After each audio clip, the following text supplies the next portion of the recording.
another episode. Yo, welcome back. Welcome back to the Daily Yap. Oh my gosh, every time I go one day, I just feel like I miss so much. I miss so much. And so yeah, I definitely missed y'all, obviously. So welcome back to another episode. It is the Daily Yap. Yappisode 40, I believe. I hope everybody has been doing well. Is my camera centered? I think it's okay. It shall do for now. I feel like that's fine. There we go. I hope everybody been doing well. I hope everybody had a great Monday. I think that's what it was.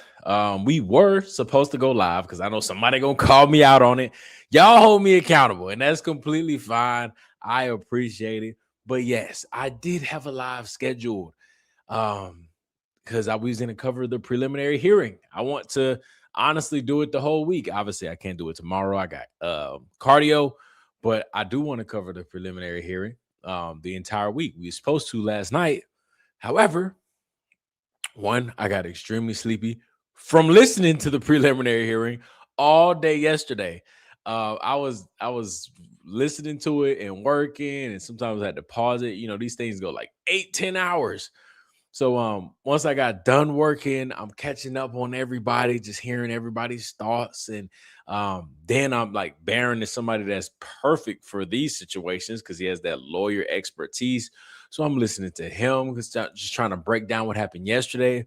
So after all of that, I was beat. And I was like, yo, I am exhausted. And I ended up going to sleep last night. But I did not go to sleep tonight. We are here. We are back. And we got a lot to talk about. Obviously, a lot has gone on. Day one and day two was a lot. And we are here to yap about it.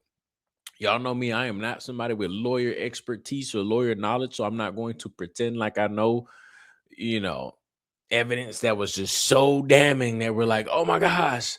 But we can yap about it. And we can yap about it, see how everybody feels about everything that was presented over the last 2 days. And also, this will definitely be a collaborative effort as well. I'm going to bring as many things as I can forward tonight, which is the things that have kind of been brought forward over these last 2 days. I will probably miss some things because so much is being brought up in this preliminary hearing. Obviously, this is like, when the prosecution is bringing forward evidence to at least show enough to go to trial.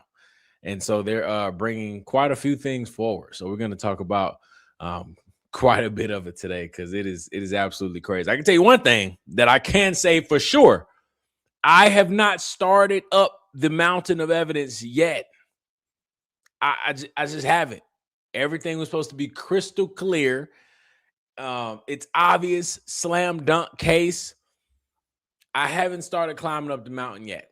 I'm just not there. I'm not there. I don't see a mountain yet at all. So I think I can definitely say that. I'm not an expertise when it comes, or an expert when it comes to, the judicial system and a lawyer and all of that. But my common sense and my logic does not tell me that I'm looking at a mountain of evidence. So it is going to be very interesting. But before we get into everything, housekeeping stuff, make sure you guys hit the like button on your way in, whether you're on your way in or somehow you're on your way out. Make sure if you are new to the channel, we are on the road. Hit the subscribe button. We're on the road to 25K, I believe. And I appreciate all the support along the way. Welcome all the new community members. Well, not members. I don't have the members only stuff yet, but I meant like community into the Yap community. New neighbors into the community. Thank you guys for joining. If you are new, especially within these last couple of weeks or so, for the OGs, I appreciate you for supporting this long. TikTok family, I am still banned from TikTok, not videos and stuff like that, but I'm banned from going live for 2 more days. I think it's up tomorrow night around like midnight-ish, so it's still technically 2 more days. That's why I cannot go live. And we haven't been talking about anything over there in the last 3 days or so. I have been suspended from live because we was going in last episode about how the presidential election is rigged and how we need to stand up and defend ourselves because it is us versus them. And that is one thing that I am consistently banned for on TikTok is if I speak on anything when it involves presidential elections. So I'm still suspended. Hopefully we can get the live back tomorrow, maybe the next day. I have one strike on my account on TikTok. So if I get one more, my entire account is banned. So we're proceeding with caution over there. But outside of that, let me get to some of y'all comments, and then I'm gonna try to keep up with the comments as we go throughout this Yappisode because it is definitely gonna be an interactive night. So we can look at everything. If y'all have things that you want to pull up clips, whatever, y'all have my X, which is Jay the Yapper 1. You can send it there just in case it's something that I might miss tonight, so I can pull it up. I'm obviously gonna have a lot of stuff to pull up myself too. So, what a day, let's yap. Is he asleep? No, ma'am. I think Charlie's parent actually believed the Fed slop. That is very interesting because, we're gonna talk about it, especially yesterday. Them walking in with Stacey Sheridan.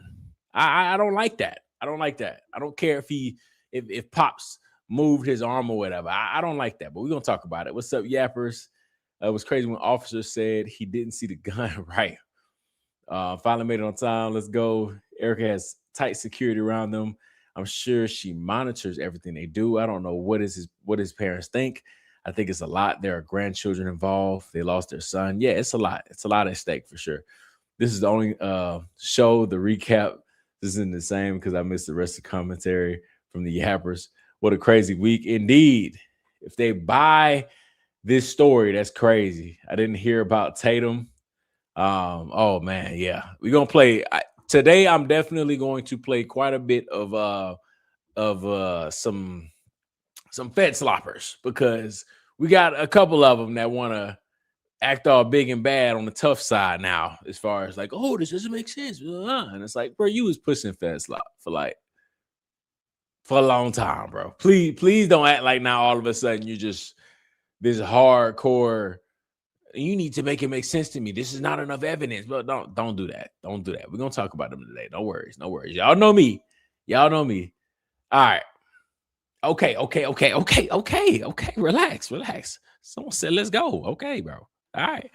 So obviously with recapping day one a little bit, I've been trying to bookmark absolutely everything I could. Day one, the biggest thing that stood out to me as far as like the people who showed up to the courtroom that was kind of like the biggest thing for me early on. They only said it was only allowing like 14, 15 people in the courtroom. And my goodness, I mean, is the whole TPUSA in there? Or all these like fraudulent people in the courtroom? I saw Donald Trump Jr. in the courtroom. We had Brandon Tatum in the courtroom. We had Jack Posobiec in the courtroom.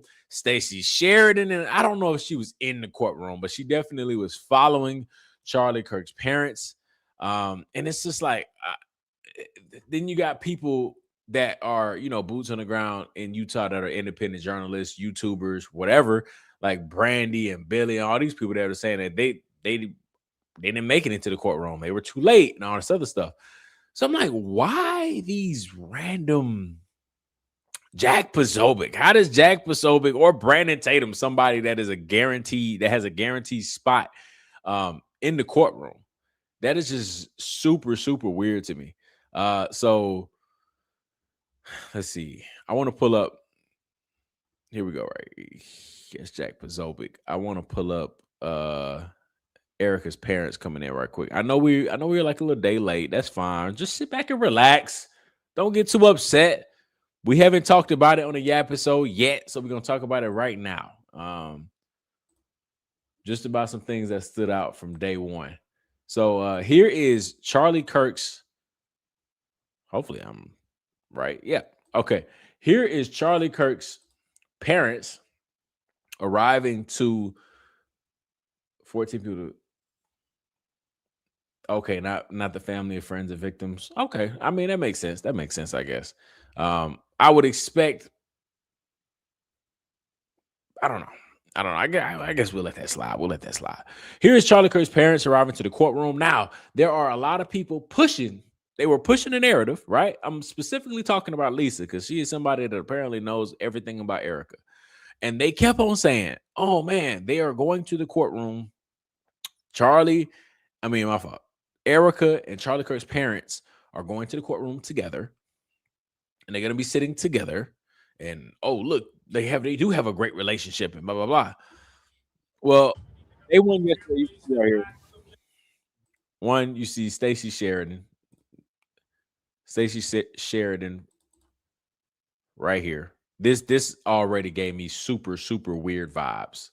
Super weird vibes because it's like, what is she doing there? My gosh, can she leave everybody alone? I don't understand, man. She's sitting here like she's a chaperone waiting for Charlie Kirk's parents. Almost like she's handling them. Charlie Kirk's parents come out, and this is the part that everybody's talking about where Stacy, if you can peep right here, I don't want to slow it down. It's not that big of a deal to me, but Stacy puts her arm out to like reach for Charlie's dad, and he like doesn't really care. See, he doesn't really care. I don't think it was a crazy deal. I know there was a lot of people going crazy over that yesterday. Look, Charlie's dad pulled his arm away from Stacy, whatever. I don't really care about that.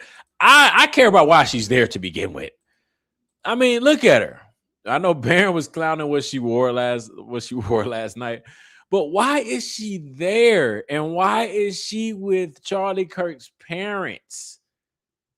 That is so weird, bro. This is like literally handler 101.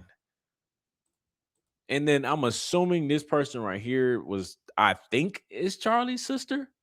Uh, please don't take me at 100% face value on that. I just think because they said that she is going. But why is Stacey Sheridan there? Why is she not with Erica? That would make more sense. But nope, she's guiding the Kirk family into the courtroom. Don't know why. Super weird. And then so when I saw that, honestly, I was like, listen, bro, I know that Charlie Kirk's parents are quiet and you know they live private lives. So does his sister and all of that. But it does get to a point. It does get to a point where you start to, and I don't really feel bad for thinking it. I'm not saying that I'm out here tweeting it and putting it out there, but I'm just thinking it and I'm just talking out loud to y'all. But I start to just wonder, man. I'm like, all right, listen, I know y'all are private people. I know the sister is private as well. But are y'all going? I need somebody out of them three to speak for themselves because they put out a joint statement yesterday with Erica. Well, not with Erica, through Erica's account. They put out a joint statement yesterday. And Erica said, let me pull it up really quick for everybody that hasn't seen it yet. But Erica is speaking. Not even Erica. It's not even Erica speaking. It's Andrew Kovac or somebody else. But they put out a statement yesterday on behalf of the Kirk family and his sister. And I'm like, why are we doing that? Can they speak for themselves or for their self? Why does everything have to be through somebody? I'm not saying that whoever put this out, like I'm assuming the Kirk family approved of this statement. So I'm not saying that Erica's lying once again, but I'm like, bro, why do I have to hear everything about these people through Erica? Just give me your own personal feelings and thoughts about what's going on, what happened to your son. I really want to know. But here's the statement that they put out. I don't know who tweeted this because it's not even Erica. It says, statement on behalf of Charlie Kirk's immediate family, his parents, Robert and Catherine, and his wife, Erica, and his sister, Mary. This right here should tell us everything we need to know. His wife, Erica, because if Erica tweeted this, she wouldn't word it like this. I mean, I think it'd make a little bit more sense if they just posted a picture of the document, like of the statement, and then that way it looks more formal. But like a tweet and saying his wife Erica as if she's not the person typing. So I'm gonna assume this is Andrew Covert or Blake Neff. So which is also weird because why does Erica not have control over her socials? Because we all know Charlie also didn't have control over his socials. So why does Erica, somebody that's, I mean, she's a normal person, bro. She's like, I don't know why they treating her like she's the president. Why does somebody like Erica, who runs a nonprofit organization, who is a normal person, but has been elevated to an elite, just doesn't run her own social media and got people tweeting for her? And it's weird. Similar to Charlie, it's weird. Charlie was was a beloved husband, son, brother, friend, and father. Every court proceeding serves as a painful reminder of his death and the loss that has irrevocably, that is a word, irrevocably impacted our lives and the lives of his children. We remain deeply grateful for the support, prayers, and kindness we have received. His outpouring has sustained us during the darkest days of our lives. Out of respect for the judicial process, we will not be commenting further. At this time, we ask for continued privacy as we navigate this process and immense grief. And so again, I'm just like, wow, why can't they just speak for themselves? So when they don't speak for themselves and they're these quiet people, but yet they're walking around with shady individuals like Stacey Sheridan and all these, I'm like, oh, I can't. It's hard, bro. It's hard. I'm like, then you have the thought of like, maybe everybody's just being threatened and everybody's scared. And Stacey Sheridan is part of the handler, and she's definitely a handler. And like everybody is just terrified. I don't know, maybe, but it's hard to just be like, y'all are so innocent when it's like y'all are hanging out with these evil people. These evil people are following y'all everywhere, and y'all don't say nothing. What we get is a statement from another shady individual, Erica.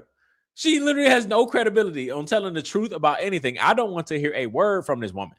I would not want her speaking for me because she has a reputation of lying. So I don't want her to potentially lie on me.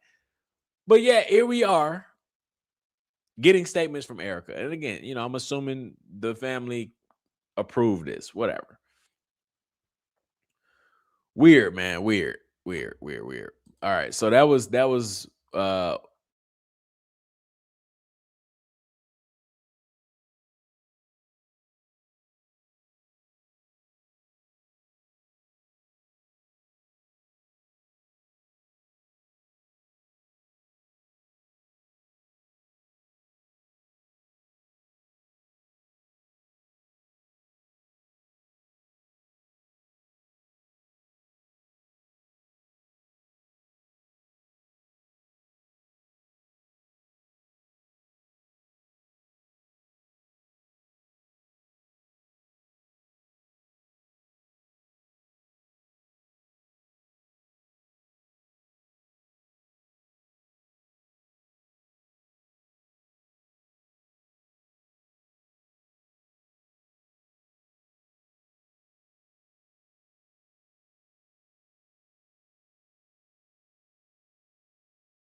Can y'all hear or see me? Let me know.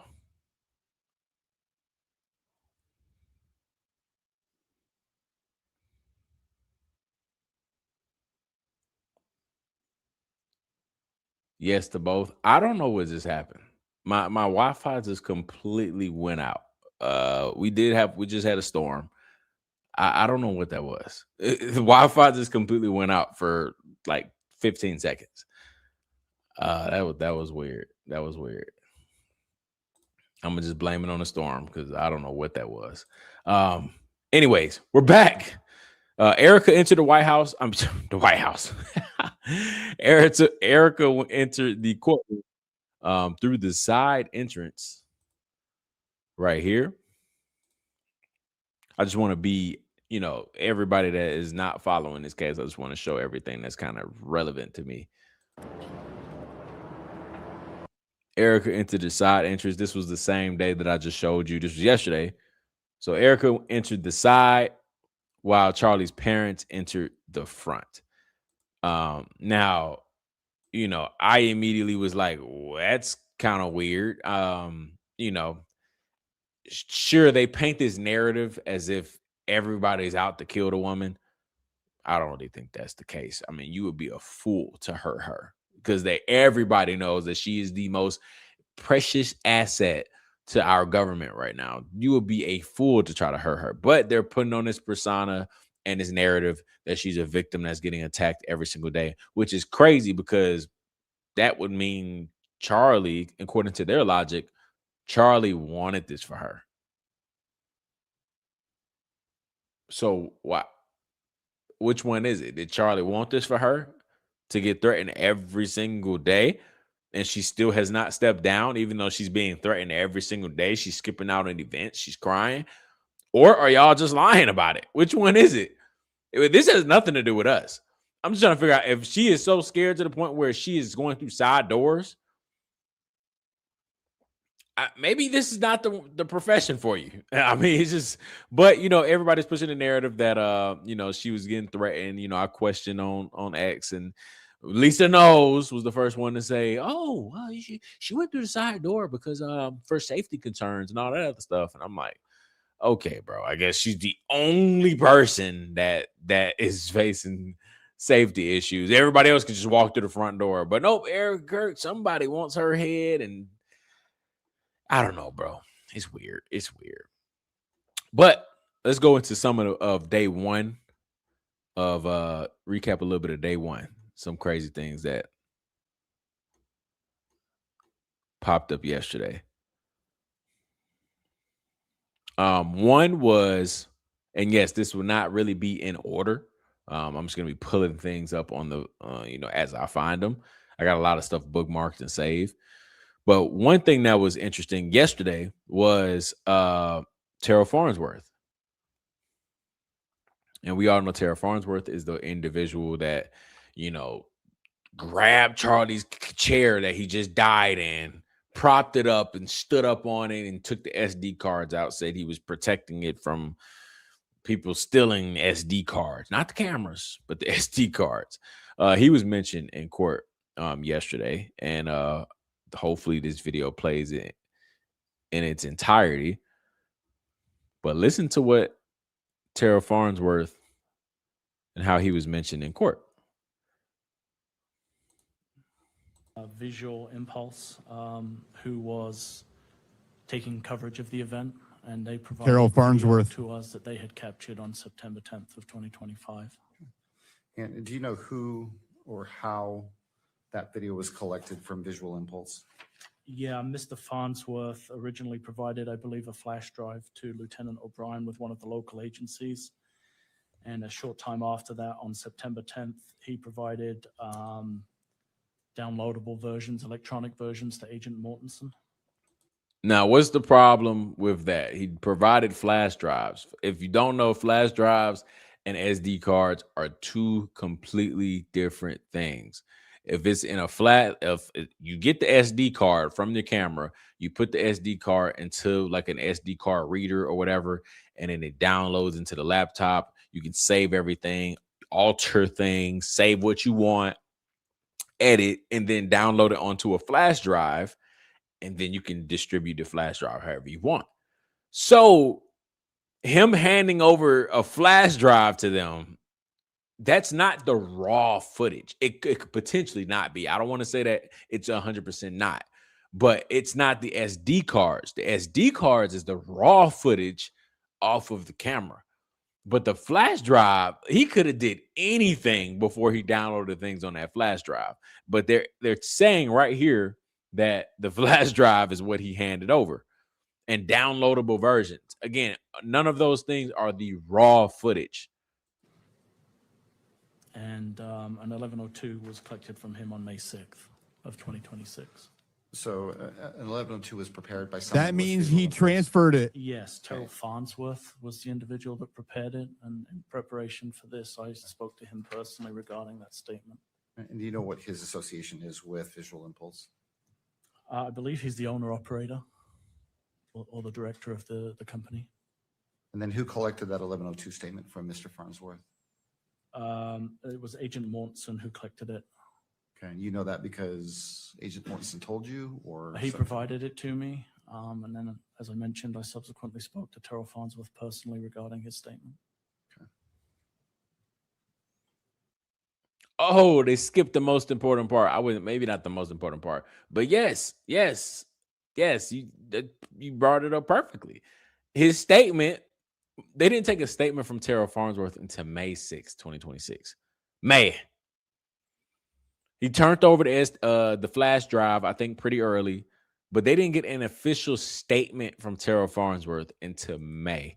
Hopefully that clip comes up again with somebody else playing it in full, but that was an important part that they that particular clip left out. So, he gave it to them. He gave it to them in May as well.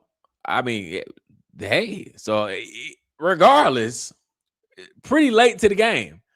Pretty important things to not collect soon after the Big Bang happened. Let's see. Charlie Kirk shows worried about a juror.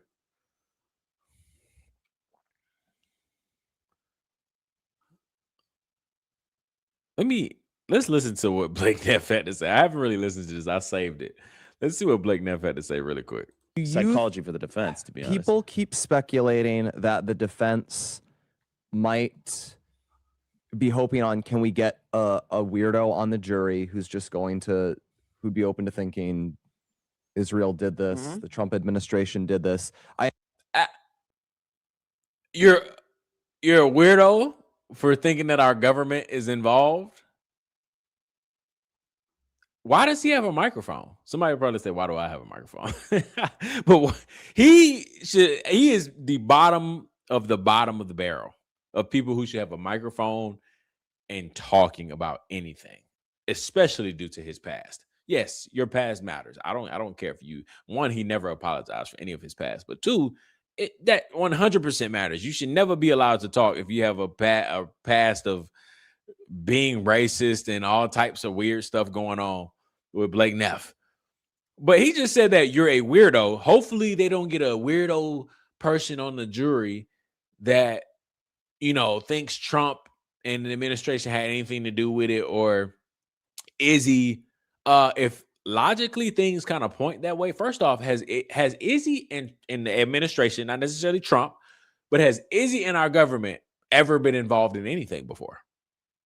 If the answer is yes, then you can't sit here and say they're a weirdo for thinking that is a possibility again. Oh my gosh, Blake. Who'd be open to thinking Israel did this, the Trump administration did this. I imagine it's basically malpractice for the lawyer to openly play to that, and they don't want to end up getting disbarred. But would that be in the back of their heads that the longer we drag this out, the more crazy people there will be, and that could improve our odds of a mistrial?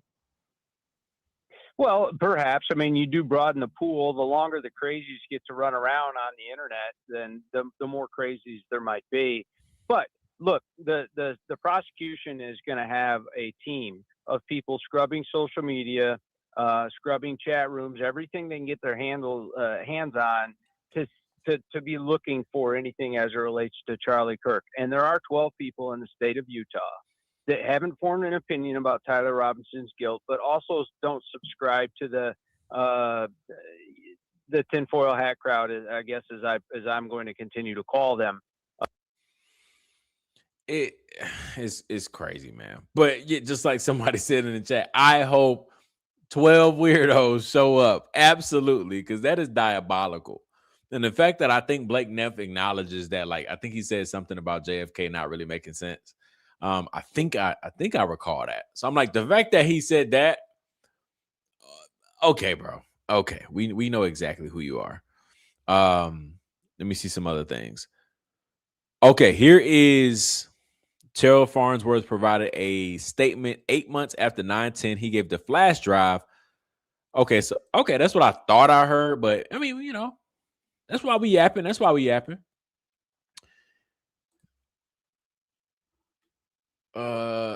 Here is something from, I know that's kind of small, but To the best of my ability right here. The statement from Terrell Farnsworth, you can kind of see it right here, but it's May 6, 2026 was his statement. Let me see if I can actually, let's pull up his statement right quick. I can save this picture. I want to save this picture of his statement and pull it up. And let's read it, shall we?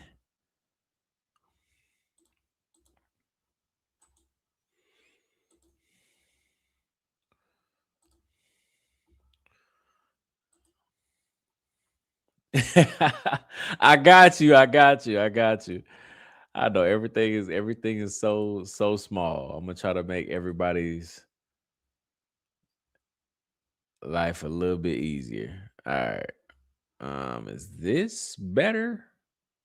Whoa, that's not a. Hold on. What?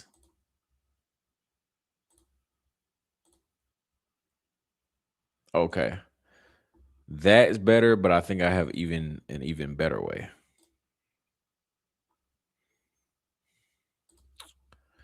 Yes, I do.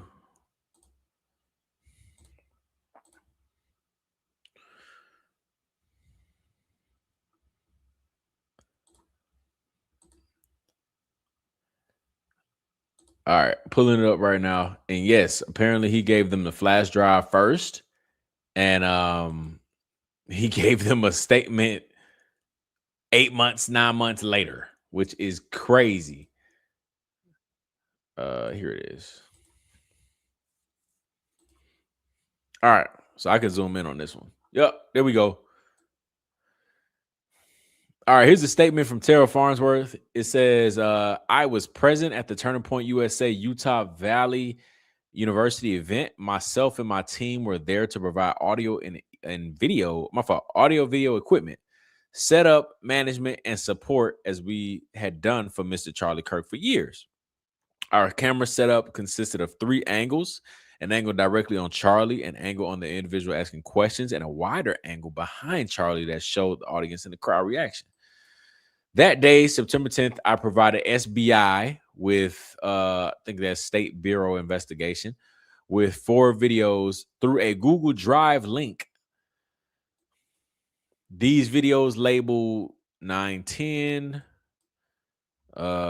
boom, were taken by me and my team at the UVU event on September 10th. So he is confirming that he handed over the flash drive on 9/10.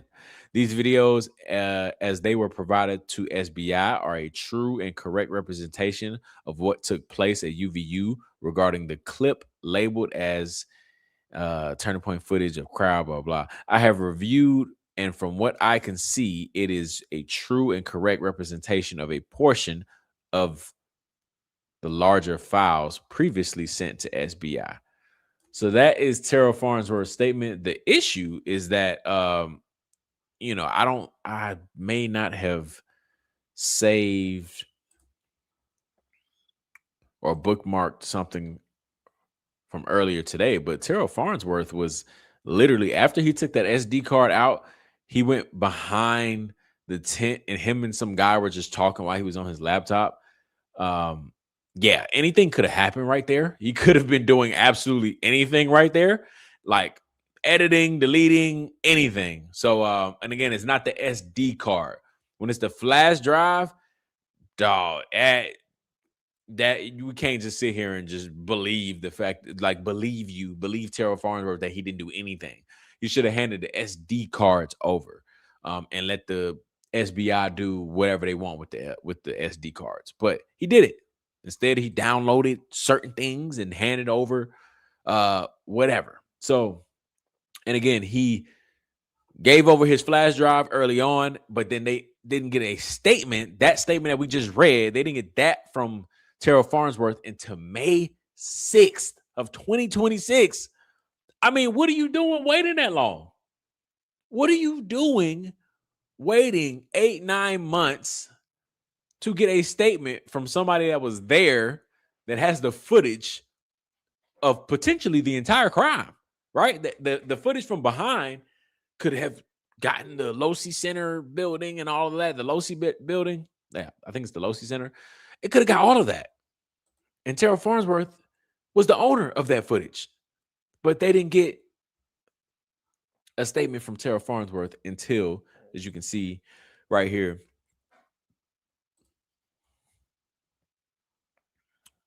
May 6, 2025. I know it's small, but May 6, 2026, I'm sorry, at 1 p.m. That's when they finally got something on record from Terrell Farnsworth. Yeah, and absolutely, the entire thing is shady. It is crazy. And then I think, I don't even want to get into Blake Neff that much and all that, because Blake Neff, every time something comes out small like that, Turning Point USA try to come out and say, see, everybody was accusing Terrell Farnsworth of holding on to information and all this other stuff. But look, he's right here on record trying to turn his stuff in and help as much as he can and blah, blah, blah. And it's just so interesting, man, how they just take certain things out of what happens in court, spin it, manipulate it, and try to use it as like some type of narrative pusher versus the kind of the principle of everything. So like, instead of talking about Terrell Farnsworth turning over the SD cards, because yes, people were wondering whatever happened to the SD cards. Why didn't Terrell Farnsworth, submit that to the cops? Yes, a lot of people were saying that. I'm sure I've said that myself. But the bigger issue here is that why didn't he get a statement? Why didn't the cops get a statement from him until May 6th? Why was it a flash drive instead of an SD card? So your point is still not, this doesn't help your case at all. Let me see if I can. Here it is right here.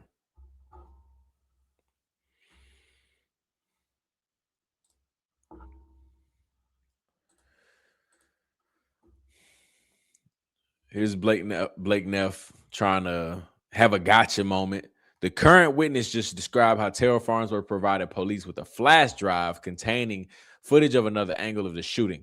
Terrell, of course, has faced months of harassment from Cantifa for retrieving that flash drive after the shooting. Newsflash, buddy, you don't retrieve a flash drive out of a freaking camera, Blake Neff.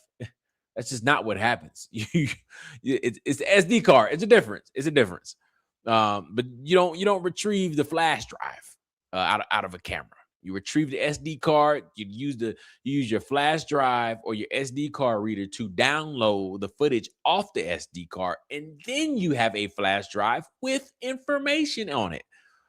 But whatever. With them claiming he was assisting in a cover-up, now Utah police are demonstrating the exact opposite. And again, it took them 7, 8, 9 months to get a statement from Terrell Farnsworth. It doesn't really seem like he was just so willing to help. But whatever, Blake Neff. Yeah, we know Blake Neff's a Fed. We know Brandon Tatum's a Fed. We're going to see quite a bit of them tonight, of them trying to spin it of what we hear in the courtroom and push whatever they want to, whatever they want to pick and choose to push. Let's see. The first officer on the roof who, yes. The officer yesterday that they took, he was brought to the stand as a witness. This was the guy, if y'all remember, and for the ones that probably already seen like Barron's episode and everybody, that's completely fine. I haven't talked about it yet. So the person that they cross-examined and they brought to the witness stand yesterday was the officer that said that he heard the bang and he just knew it was the Losi Center that it came from, and he went over there in like 10 minutes and he scoped the scene and all the other stuff.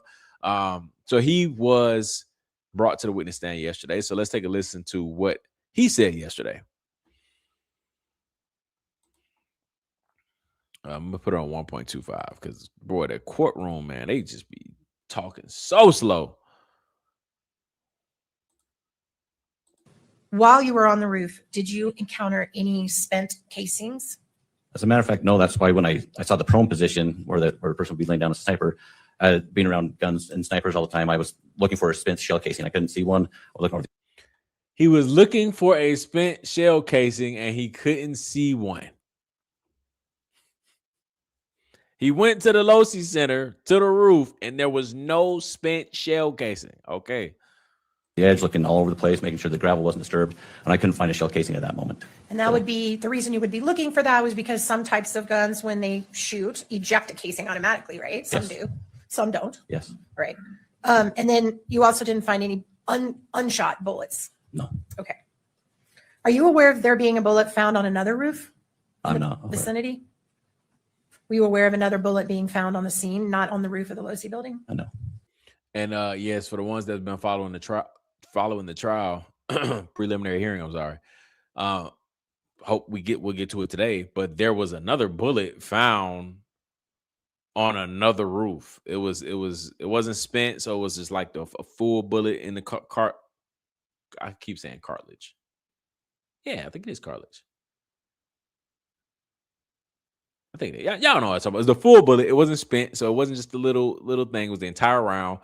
And it was found on another building. And the reason was like a cop was doing something or whatever. I'm like, that's weird to find a bullet on another building. But that's for another conversation.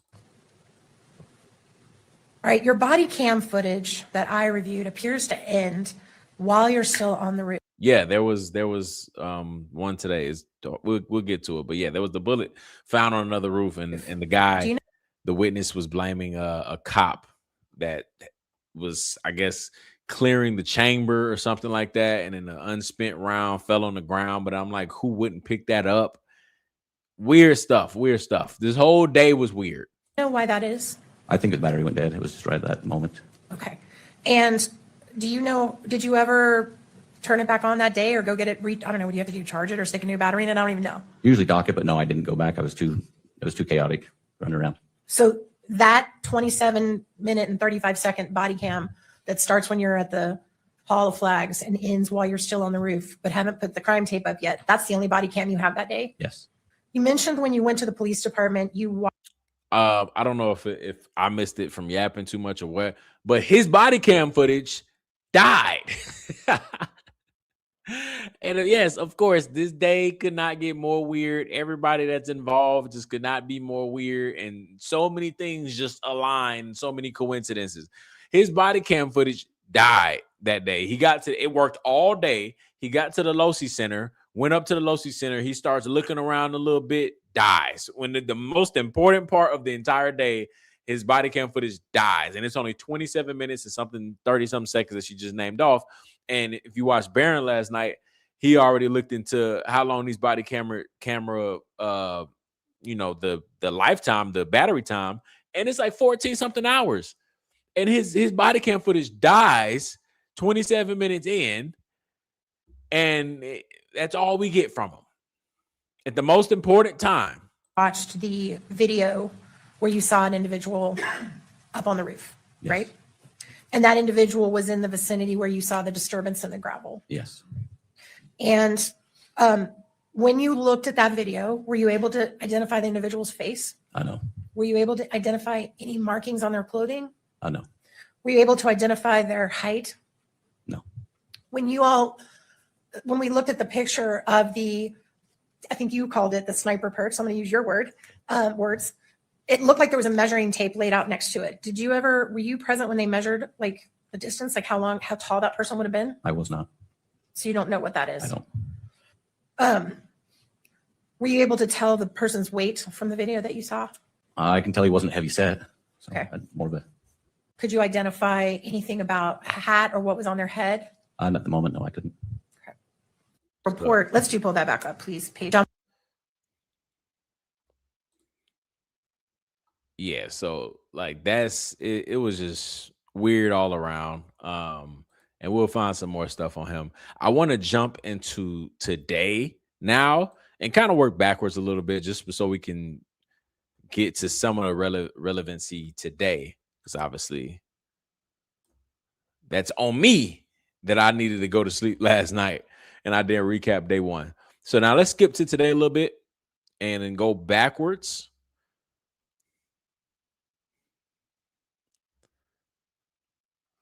Let's see. Because they showed a lot of camera footage today, security footage today that we have been waiting on for a very long time.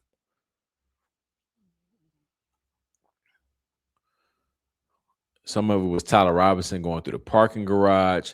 Here we have, I'm just going to play them as I see them. Some of them, most of these will not be in order, so forgive me. I'm just going to play them as I see them from what we saw today. Here is a clip of Tyler Robinson. This is like his third or fourth time. Now, this is his final time coming to campus, because we'll probably see some more clips of him coming to campus. But this is his final time coming to campus. He is in his outfit, but this is still not the final outfit, right? Because they were talking about he was in all black when he the person that was on the roof was in all black, and from head to toe, and that's the person that pulled the trigger. But Tyler Robinson is on his third or fourth outfit today, and this is still not all black. And this is the final time he comes to campus before, what the big bang, and whoever it was, jumps off the roof. But this is allegedly Tyler Robinson coming to campus for the last time, and he's still not in all black. So when did he change clothes to get in this all black, if that's what they're trying to aim for, and book him for murder? So that doesn't make any sense. But you can see right here, Tyler Robinson's coming down the stairs. We saw pictures of this, but you see he is walking down the stairs with his little limp.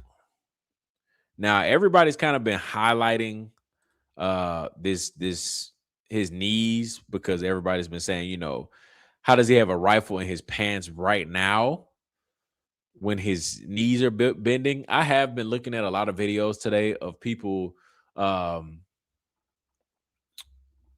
demonstrating what it's like to put a rifle in their pant leg and pretend to walk. And I'll be honest, I saw a lot of people bend their knees. So I don't think this is anything crazy, because according to those videos, and I watched about 3 or 4, and they were bending their knees, and they shoved the rifle in their pants. They were bending their knees. The biggest thing I would say, though, comparing the two, and I might be able to find it, is that up here is nothing.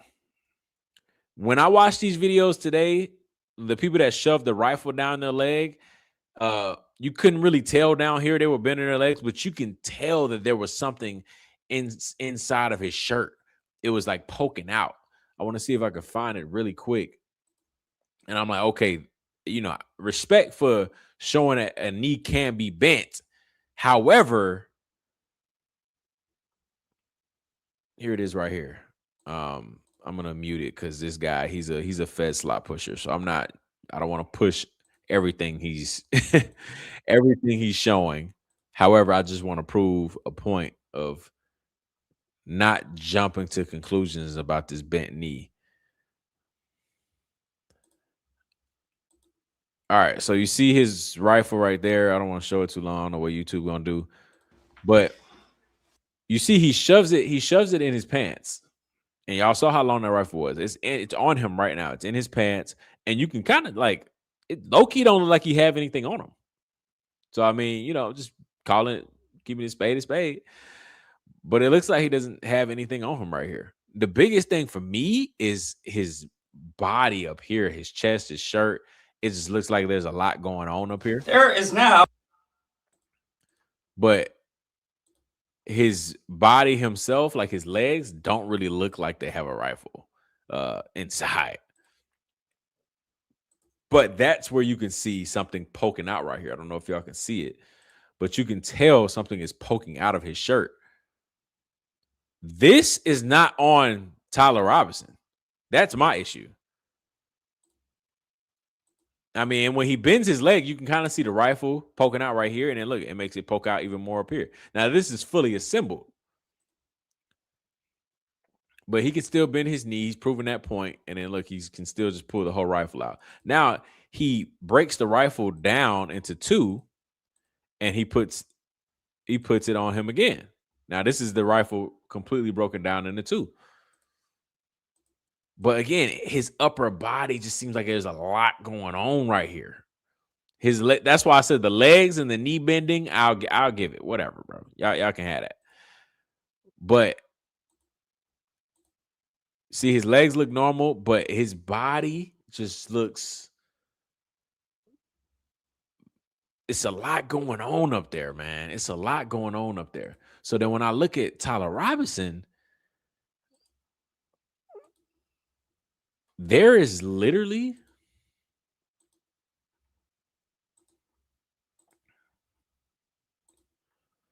there's nothing going on up here. This is just a skinny man walking down the stairs with a stiff leg. There's nothing going on in his shirt whatsoever. So I mean, it's weird. And then on top of that, he changed clothes 3 or 4 times. His backpack is different. His hat is different. To me, there's no like definitive way you can say, "Oh, that's definitely Tyler Robinson." It just doesn't. It just looks like a different guy every time, honestly, to me. But you see, he's limping down the stairwell. Everybody was freaking out over the bent knee. I was just trying to show y'all that it could be possible with the bent knee, so I'm not really gonna spend too much time on the bent knee thing. So that was one video of Tyler Robinson. Here's another video of him walking up the stairs.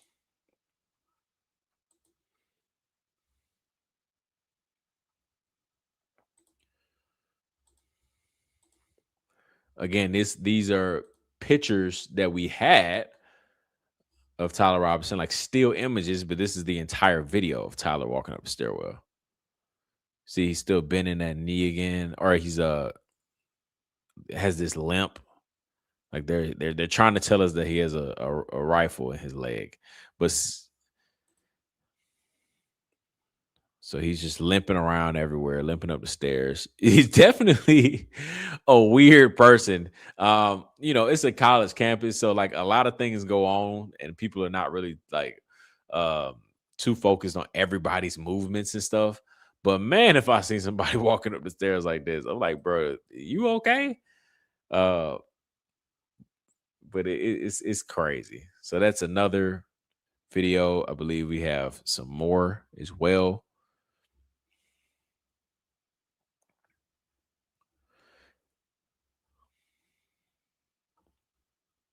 Here is a longer video of the same stairwell shot.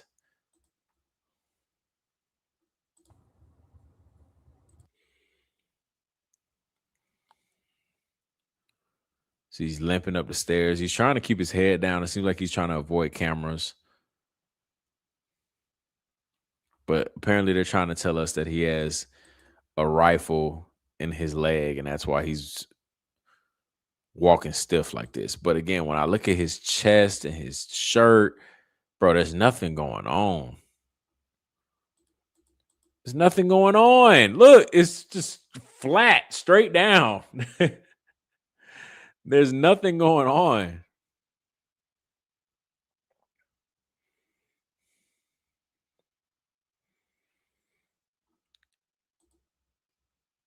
Yeah, I don't know, man.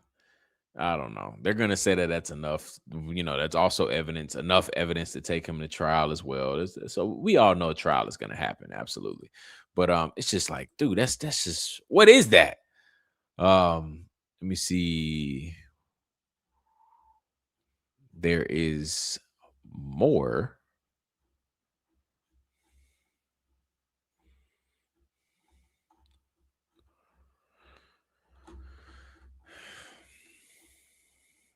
Oh, this was going viral yesterday. The judge apparently had to watch. It seemed like he was watching the Charlie Kirk, the video of the Big Bang happening. It seemed like he was watching it for the first time, because take a look at his reaction.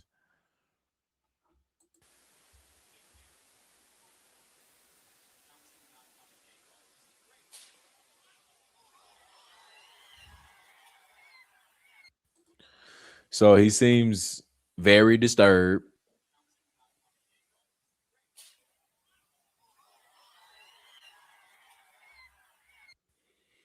He seems very disturbed. In my opinion, I think it's performative. Everybody and their mama has seen the video. Everybody knows when the Big Bang happens. Everybody knows exactly what question is asked before the Big Bang happens. Everybody knows that the second Charlie answers it and he puts his mic down a little bit, it's about to happen. I don't know. That's just me and how my brain operates. I don't really think this is the first time he ever saw this. I just think it was a little performative. I think he had to put on a little act. Could it be genuine? Could it be real? Maybe. I'm just not really buying it. So that was another thing. Let's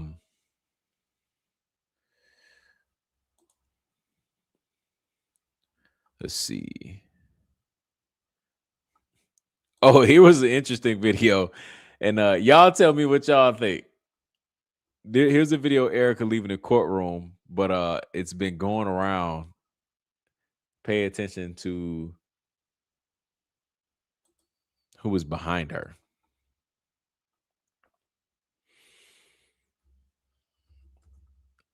Looks like maybe her, I don't know. I don't know who these people are. But look at this person. You look awfully familiar, bro. Now, I don't know. I can't confirm this, but it's been going around that people think this is Blake Wynn. He does have the same features as far as like the glasses, the dark hair, nerdy looking guy. I can't confirm that, but if it is though, that would be crazy. But people was going nuts over that because he looks a little younger, maybe not, but he does look like him though. He does look like him indeed. Let's see.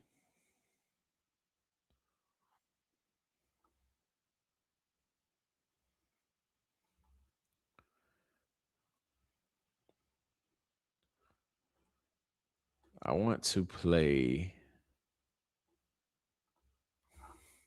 I'm gonna be playing a lot of things. If y'all couldn't tell already. Kyle, thank you for supporting the channel. The defense has the mountains of evidence. Bro, I'm telling you, I don't know how they're gonna point to Tyler Robinson and say he was the person that did it. And also in the trial, in the preliminary hearing, they even say we don't have a video of the Big Bang. We have all of these videos leading up to the Big Bang. We have all of these videos of Tyler Robinson on campus and, walking around, all this other stuff. We have him walking up to the roof. We have him walking across the roof, but we don't have the Big Bang. But we have him walking off the roof and jumping off the roof, or running across the roof and jumping off the roof and running across the street. We have all of that. But for the 30 seconds to 45 seconds, he was on the roof, like running across it, and he got into that prone position. We don't have that. Matter of fact, actually, we have the prone position. We just don't have the shot itself. Like, it's so weird. It's so weird. I don't know how these people are gonna say, "Oh, that's definitely Tyler Robinson." Beyond a reasonable doubt, we can prove that it's Tyler Robinson right there. Thank you for supporting the channel, guys. Saddest part is the Patsy worked. There's not going to be a further investigation at this point, so they did get away with it. I agree. I think that he's going to go to trial. He's not going to make the trial. He's going to plead guilty. I think we all know how this ends. We all know how this ends, and you can kind of tell based on like what's coming out of the courtroom. Like when you have Brandon Tatum coming out of a courtroom and saying this right here, this is when you know it's just weird. It's just weird. Let me play it really quick because I told you I'm gonna be playing some of the ops today that are there, and or even if they're not there, they're reporting on the preliminary hearing. Listen to what Brandon Tatum said today.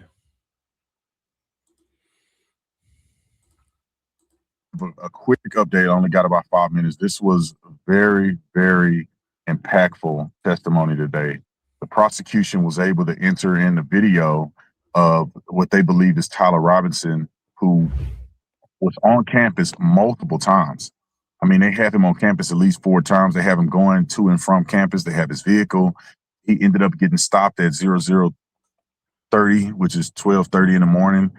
by law enforcement, which they were able to identify his vehicle and him in the vehicle. So therefore, they can backtrack and they know what vehicle he was driving. They know that it was him driving the vehicle at all of these times that they time stamped.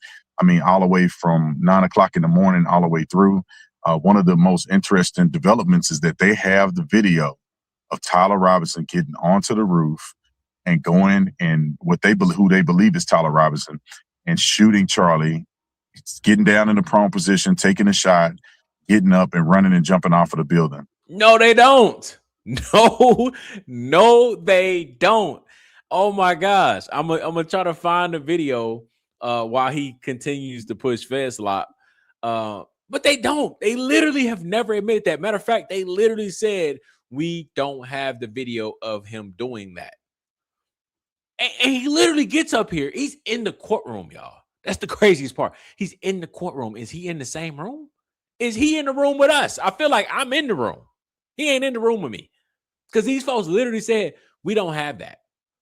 And he's going to come on here and report to everybody and his followers and say, they have the video. They have the video of him walking up there, getting in prone position and shooting Charlie Kirk. No, they don't. They never said that.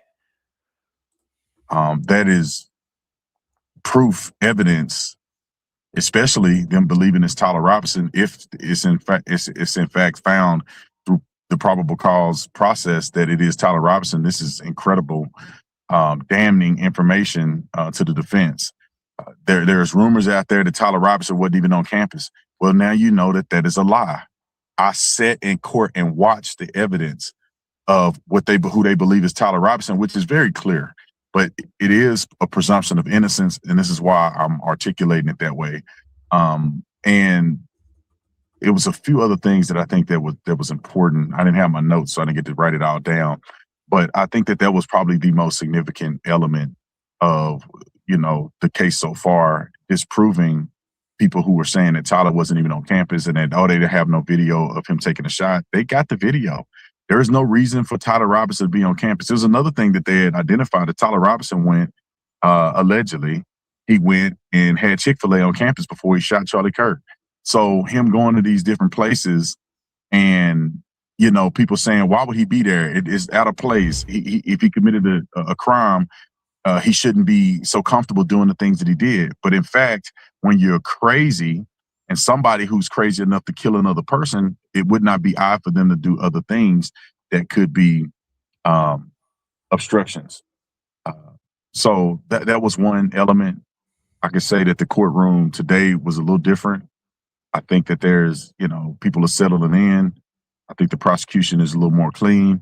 And for them to go at the top of the hour, and at the top of the hour, they were able to establish these objections that were going on yesterday that was completely out of control, of just the defense objecting, things that was already overruled. So that was a pretty interesting take. The second witness who's on the stand now, I think has done a job being fair and articulating truthfully the things that are evidence in this case. So there's a bunch of truths that are being brought out in this case, and I'm hoping to God that everybody who cares about Charlie and who cares about the truth will watch the trial. These things are brought into evidence. One more thing before I have to get out of here. And the video footage that I just mentioned, they didn't show publicly the video that was in hand. I should have been put this in 1.25. My bad, y'all. Which with zooms and circles so you can see Tyler Robinson specifically and a close up of him so you can see the item in his hand, which they believe is a weapon. So the first break of the day, I think they're going to get back into questioning. They're going to bring another witness. I think the prosecution may have one more witness, and the defense will have their witnesses.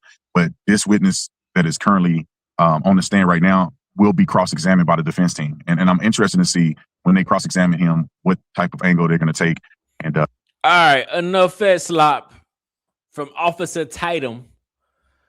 He just speaking straight out his neck, bro. They don't have a video of Tyler Robinson doing that. I've been searching it up, trying to figure out if I can find when they said that, because it's so hard to timestamp things that are like 10 hours. But They say it in the video. You can pull it up. They literally said we don't have the video. They're talking to the judge. It's one person talking to the judge. Like, no, we don't have the video of him taking the shot. So like I don't know what he's talking about, but that just goes to show you like where we are in this trial and or in this preliminary hearing and where we are headed to. Because when you have people coming out of the courtroom that are there and they're still coming out pushing Fed slop and they're still coming out pushing things that weren't even said, oh yeah, this is not gonna go well. Because I told y'all this before. Brandon Tatum, Trump, Donald Trump Jr., Turn Point USA, all of them, right? None of them are going to come out and apologize to us. That's just what it is. I don't see it happening. I see us taking the high road because we already know how this is going to end. And we already know that they're all going to come out and say, see, he had his day in court. He's guilty. Told you. And us, we can handle that because we know it's all fake and gay, right? We can handle that. We have souls, so we're able to identify BS and just be like, you know, I can't believe y'all think we're gonna let y'all get away with doing Charlie like that, and we're gonna do what we do. But these people can't apologize. They can't do that. It's a part of them signing, you know, selling their soul and signing their life away for a paycheck. They can't come out and apologize. It would just completely humiliate them. It would eat them alive. So I don't see Brandon Tatum coming out and apologizing. Erica, Donald Trump, JD Vance, all of these people, they would never. So yeah, we already know how this is going to end. Now, some more interesting things went down in the courtroom as well that Brandon Tatum and Blake Neff would never report on. And that is the ring camera footage that allegedly captured Tyler Robinson across the street at 12:30 something in the morning, which is what Brandon Tatum was talking about a little bit. They didn't mention that the neighbor or whoever reported that they saw the car. They never mentioned that that it was reported that the car was being driven by a bald man with 3 other people in it. They just wanted to push the narrative that it was Tyler Robinson. So take a listen to this interesting piece from the trial today. Yes. And do you remember that the Nobles told you that the driver of the vehicle was bald? I do remember that being in the report, yes. And you didn't mention that today when you were talking about that ring camera, did you? I did not. And did they also tell you there were 3 other people in the car? Yes, I believe they thought that was the case. Okay. Yes. And do you remember?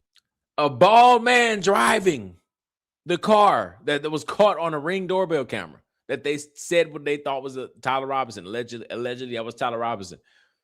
The people said, yeah, it looked like a bald man was driving with 3 other people in the car. Whether they got the bald part wrong, sure. Explain the 3 people in the car. Okay, he got the bald part wrong. Maybe there was 1 person off. Explain the 2 other people in the car. Maybe he got the bald part wrong and he got 2 people wrong. Explain the 3rd person in the car.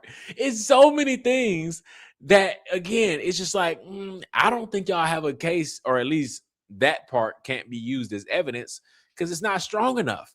You can't even prove that Tyler Robinson was by himself driving the Challenger or whatever y'all think it was, because they're trying to use that, assuming that it was Challenger that was caught on the ring. Y'all can't even use that. You can't even prove that Tyler was in that car. But he said it was a bald man with 3 not 3 kids, but 3 people in the car. That's crazy. So, I mean, that's another thing that is just a part of our mountain of evidence that Tyler Robinson is just so guilty. It's clear as day. It's obvious, right? How do y'all not see how obvious it is that it's Tyler Robinson? All those people that kept saying that, I'm not on the mountain yet. I'm not there. Everything's falling apart. Will they still use it in court? maybe. Let's and see. actually goes to the quad area of the campus. Here is, this was 100% huge news. Tyler Robinson, he arrived on campus several times. He was on campus like 2 or 3 times, like 2 or 3 outfit changes. Stopped at Chick-fil-A. So now we got Chick-fil-A, a Dairy Queen, and a steakhouse. But nobody mentioned that Tyler Robinson interacted with TPUSA representatives on one of his meetings on campus, on one of the times that he was on campus. That is very, very interesting. From there. He heads out of the parking garage on foot into the campus. Now you see I don't know what the time is right here. Is one of these times. But now you see he's in shorts right here. Shorts, t-shirt, hat, allegedly Tyler Robinson, whoever this is. Shorts, t-shirt, hat. So this is another one of his outfits. And actually goes to the quad area of the campus. At that time, he makes contact with some representatives from TPUSA. By quad area. He makes contact with representatives from TPUSA. Nobody wanted to share that information, especially not TPUSA. But who at TPUSA that day? I mean, now, devil's advocate here. I'm not sitting here saying that TPUSA knew Tyler Robinson and they was in cahoots with Tyler Robinson and somebody was planning it. It's an open event. He could have easily walked up to the tent like all other college kids and just chopping it up with TPUSA reps that are there, and keep in mind these people probably see a whole bunch of kids every single event. So, and it could not have been long at all. Tyler Robinson could have just been on some like, when is Charlie Kirk going to be here? And then, like, they could have been in the middle of a conversation and they could have turned and looked at Tyler Robinson, allegedly Tyler Robinson, and was like, he'll be here at such and such time. Tyler Robinson can get that information and he can go home, do it, or not go home because he lived far, but go off campus and then come back at said time. So just being devil's advocate here, I'm not assuming that Tyler Robinson was in cahoots with TPUSA. However, it does make you think like, does the person at TPUSA recall talking to Tyler Robinson? Because that would be crazy to remember. Oh man, the person that killed my boss, I talked to him earlier that morning and he was strange, or he was this, he was that. That would be in a perfect world. However, I don't want to sit here and act like this is like some type of smoking gun situation. And it's like, TPUSA was hiding information. And I'm like, it's very possible that Tyler Robinson could have just went up there, talked to a representative on some small talk stuff, not really be remembered, and he just walked off. It could have happened. They didn't say how long he talked to TPUSA representatives. We don't know. So I just think that is a crazy coincidence that he talked to a TPUSA rep. And obviously we've never heard about that until today. So that was some interesting information that we learned as well today. There's more, obviously. Let me see if I can find it. There is more indeed.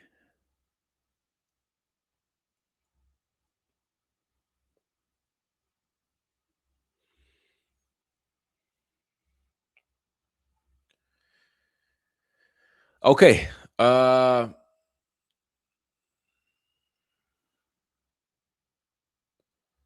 Here is a clip, and people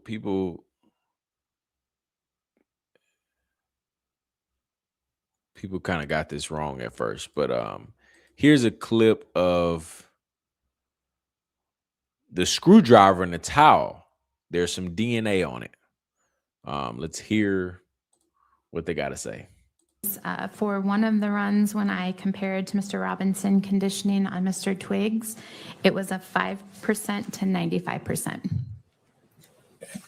And how about for the other signal?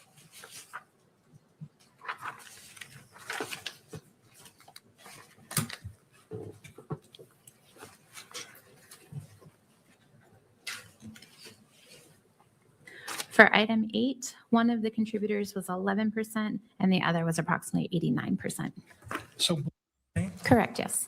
So the towel was 95% Tyler Robinson DNA, 5% Lance Twiggs DNA. The screwdriver, or it might have been vice versa, and then the screwdriver or vice versa, whichever one, it was 11% Lance Twiggs and 89% Tyler Robinson. Why is that interesting to me?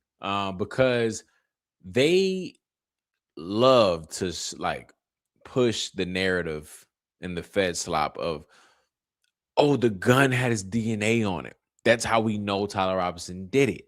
And it's like, well, if you own a gun, your DNA is going to be on it. Mine has my DNA all over it. So if something happens, then yes, it's going to have my print on it because it's mine.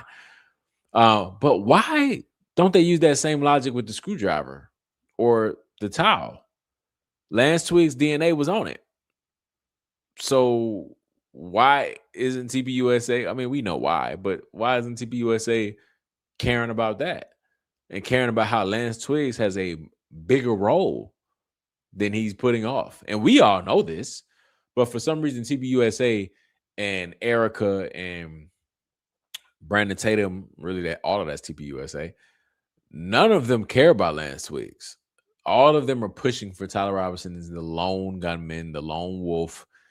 And it's like, well, the more we find out, the more we realize why Lance Twiggs has partial immunity, because he plays a role. But why doesn't anybody care? The screwdriver has Lance Twiggs' DNA on it. Why don't you care about that? They love talking about Tyler Robinson's DNA on the gun. The towel has Lance Twiggs' DNA on it, but then they're going to use logic now. Now they're going to say, well, that's because if the towel is at home with Andrew Covett, if the towel is at home with Tyler Robinson and Lance Twiggs, of course Lance Twiggs' DNA is on it. If the screwdriver was at home, of course Lance Twiggs' DNA is on it. And it's like, that's the same thing we've been saying about the gun, though, bro. The same thing. It's his gun. Of course it has his DNA on it. That doesn't prove anything. But it's funny how y'all pick and choose. They pick and choose when they want to apply logic to a situation. So that was interesting. Then let me see if there's anything I missed.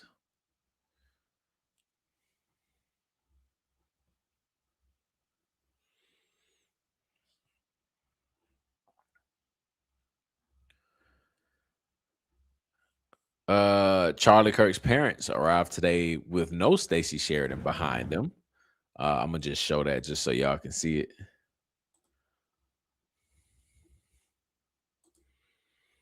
Charlie Kirk's parents, no Stacey.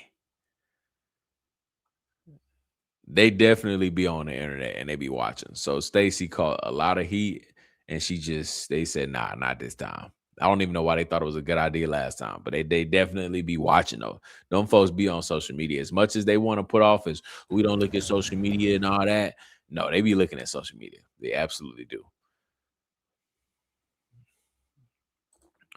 Let's see. Let me check to make sure I ain't lose. Let me check my sources that I like to go to. That be having a lot of time throughout the day to not miss a beat and be reporting everything. I'm like, man, I got so much going on throughout my day. I cannot sit there and watch 10 hours. For the ones that don't know, I usually tune into Trigger Smart, and he literally live streams the prelim all day long with like Valhalla and Bays and Jesse on Fire. Sometimes Danks pops in, but I typically jump into Trigger Smart stream to watch it, just because they don't really, when the prelim is going, they don't really talk that much. They just let it go. But I'm like, dog, I don't know how y'all just got 10 hours a day. Like, I mean, you know, they do this for a living, so it's just a different ball game. But I'm like, man, it's crazy. Let's see. Reviews. I want to see if I can find that clip of, they said another bullet was found on the roof.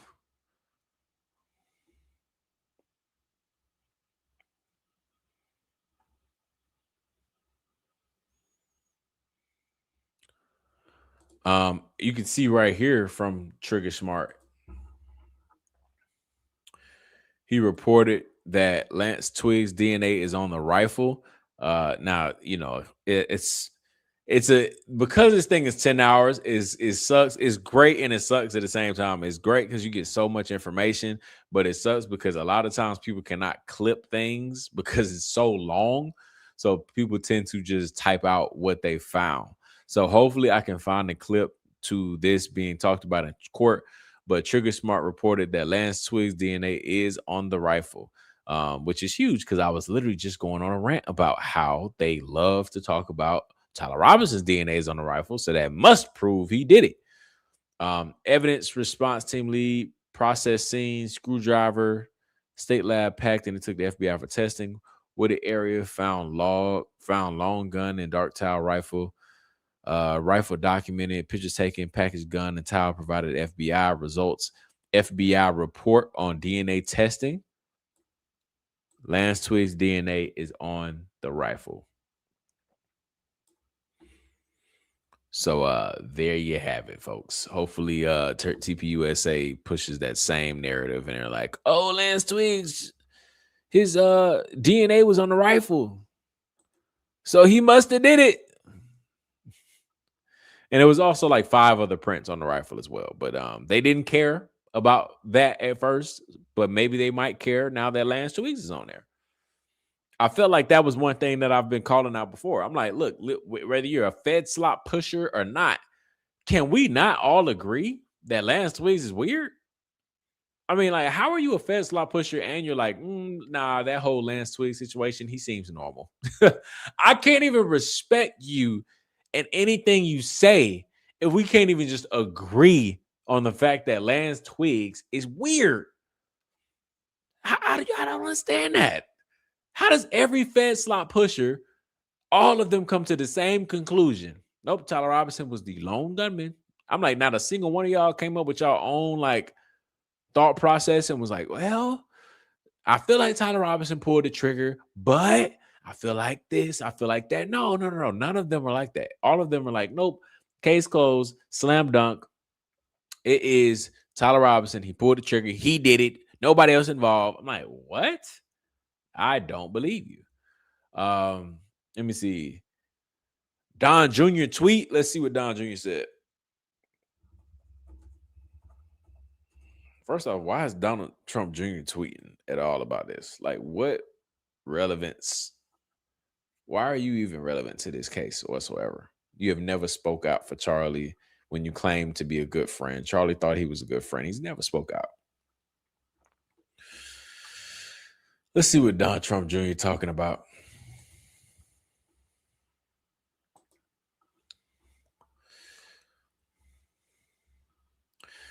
Commenting or quoting Jack Posobiec right here.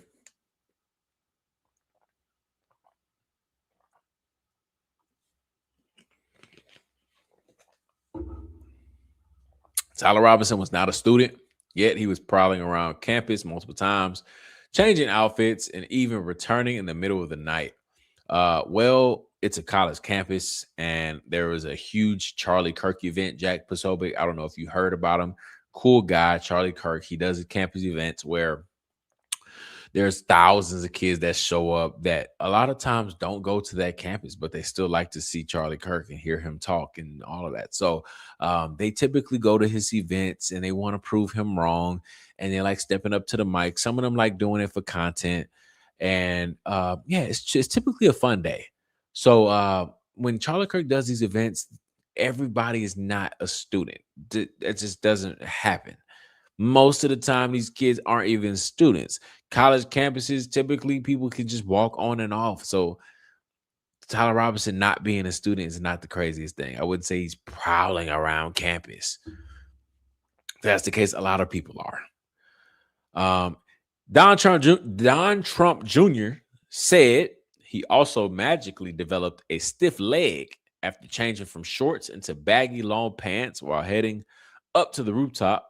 That was an ideal vantage point to shoot from.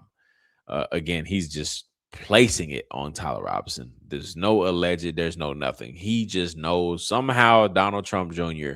just knows for a fact that it was Tyler Robinson. Then magically that limp disappeared as he jumped from the rooftop with something resembling a wrapped rifle. Donald Trump Jr. said, fact, Tyler Robinson was on a Utah Valley University campus 4 times between September 10th and early hours of September 11th. Major detail no one seems to be talking about. Tyler Robinson was not a student. That's not really that crazy of information, Don. That's not really that crazy. Is that all he said? Let me see if he had any replies.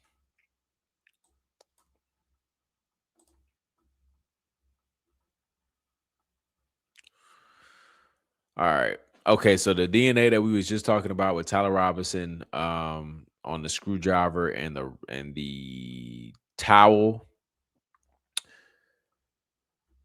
Jack Posobiec said 95% Tyler Robinson's DNA, and he's clearly leaving out the fact that Lance Twiggs has 5% on it. Again, they don't care. Donald Trump Jr. says, seems like a big deal. I think it's more of a whatever, bro. Whatever. This is a video I saw as well. It's just talking about proving that you can walk with a bent knee with a rifle in your pants. And it's helpful. Like I said, it's providing another perspective that it is possible. But again, it's just a lot going on in the shirt, which is kind of the giveaway for me. Donald Trump Jr. says it gets even easier if you use a screwdriver like the one found on the roof that apparently has DNA evidence on it to take the barreled action out of the stock and reassemble it once you're in position. Would take all of 30 seconds. And that could very well be true, Don Jr. But the problem is, I mean, the guy is just a professional, if that's the case. He gets up there and all within 1 minute puts his gun back together, takes the shot, run. Like, it's just I don't know, man. But Donald Trump Jr. is just pushing Fed slop. And what does that tell you, though? What does that tell you? Because who is his father? Who is his father? His father knows exactly what he's doing. Or else his father be like, shut up, Don. Shut up, Junior. Stop talking. Nah. Trump, I've said this before, whether you like Trump, whether you don't, I don't really care. Trump and his administration, J.D. Vance, all them, they are all in on the Charlie Kirk murder. All of them. They knew what was about to happen. They know exactly who did it. It's the same thing as Butler. He is refusing to look into Charlie Kirk because he knows what happened. In my opinion, let's see.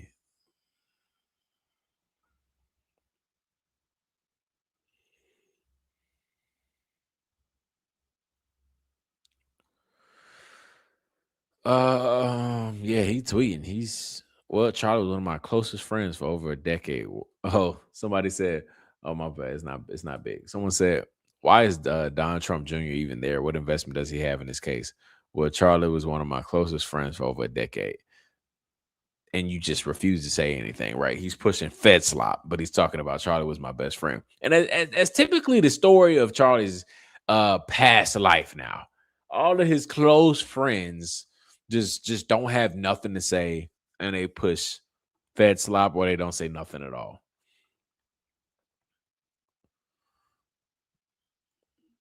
We saw that.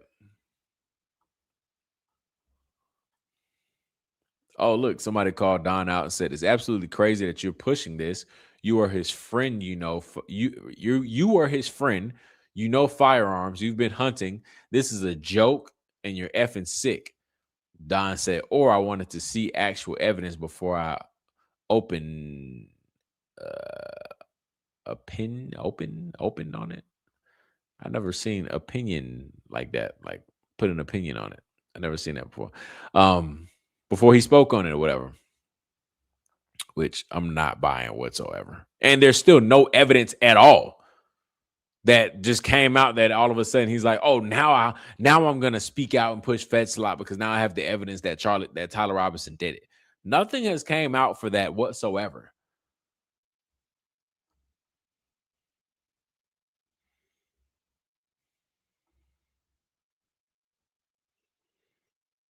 And yeah, this was Donald Trump Jr. walking in with Erica right here. I mean, it's just weird, bro. It's so weird, man. I don't know, man. I don't know these people. These people. Let me make sure I didn't miss nothing else. And I believe they back again. They back at it tomorrow too. Like this is gonna be the whole week of some crazy stuff.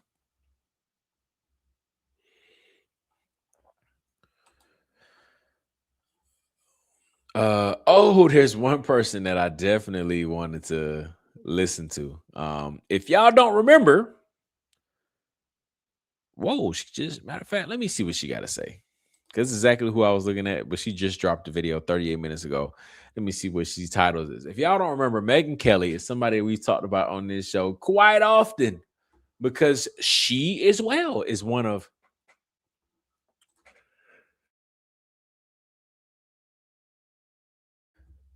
she as well is one of Charlie Kirk's close friends. But, you know, I don't want to pull up clips because it's not about her, but she has said herself before this prelim that Tyler Robinson 100% did it. It's obvious. It's clear. Why don't anybody else see it? The evidence that's going to come out is going to be so obvious. She has said that. She has been a Fetslot pusher, but she got friends and all that. And all her audiences on both sides of the aisle. So she don't want to lose her supporters that come from the Candace side. And so she tries to make them happy by saying, you know, but nothing makes any sense. Why didn't the FBI investigate this? Why did they block Joe Kent? Why did they do this? Why did they do that? And then she'll turn around and say, but I know Tyler Robinson did it. She's a fence sitter. She's a professional fence sitter. But now that the trial is coming out, I am definitely paying attention to you, Megyn. I am, because I cannot wait to see the backpedaling. I can't wait to see the fence sitting. It's going to hurt a little bit the more you be sitting on that fence. But I can't wait because now all of a sudden I've seen a couple of videos of her being like, you know, it's allegedly Tyler Robinson. It doesn't really look like it. She's asking a few questions. And I'm like, whoa. What happened to you being 100% sure Tyler Robinson did it? What did you see then that made you so confident, 100% confident? Because we didn't have anything back then. But now all of a sudden you got questions? Come on, bro. Come on. Let's see what she said. She said, pull it up. All right. She said, I really, really wish the people who have doubts about Erica Kirk would just keep them quiet this week, whether you like her or you don't like her. Hopefully the human inside, let me zoom in a little bit. The human inside of you can see how difficult this is for her and her family, her and the family. It's just beyond human what is being asked of this family. I beg for you to keep them in your prayers. Let's see what Megyn says. Megyn is the same as Tucker Carlson. All they do is just defend Erica. They don't say nothing else that provide any type of substance to this case whatsoever. They just defend Erica, and then she sits on the fence. And defend Erica, sits on the fence. Let's see what she got to say. Erica had to sit through this and have to deal with all of this. And I really, really wish that the people who have doubts about Erica Kirk would just keep them quiet this week. I mean, whether you like her or you don't like her, hopefully the human inside of you can see how difficult this is for her and the family to sit in there and have to listen to this and have to be feet away. You know what? I want to know how difficult it is for Tyler Robinson's parents to be in the same room as the lady that wants to put their son to death for something that he ain't do. Which one do I care about more? What are we talking about right now, bro? I don't care. I don't care. I don't. Again, I'm never going to condone any type of violence. They love to do that. Anytime you say stuff like that, they're like, oh, you don't care about her feeling attacked? I don't want anybody to do anything like that. That's stupid. However, I don't care about the way she feels. She wants Tyler Robinson dead.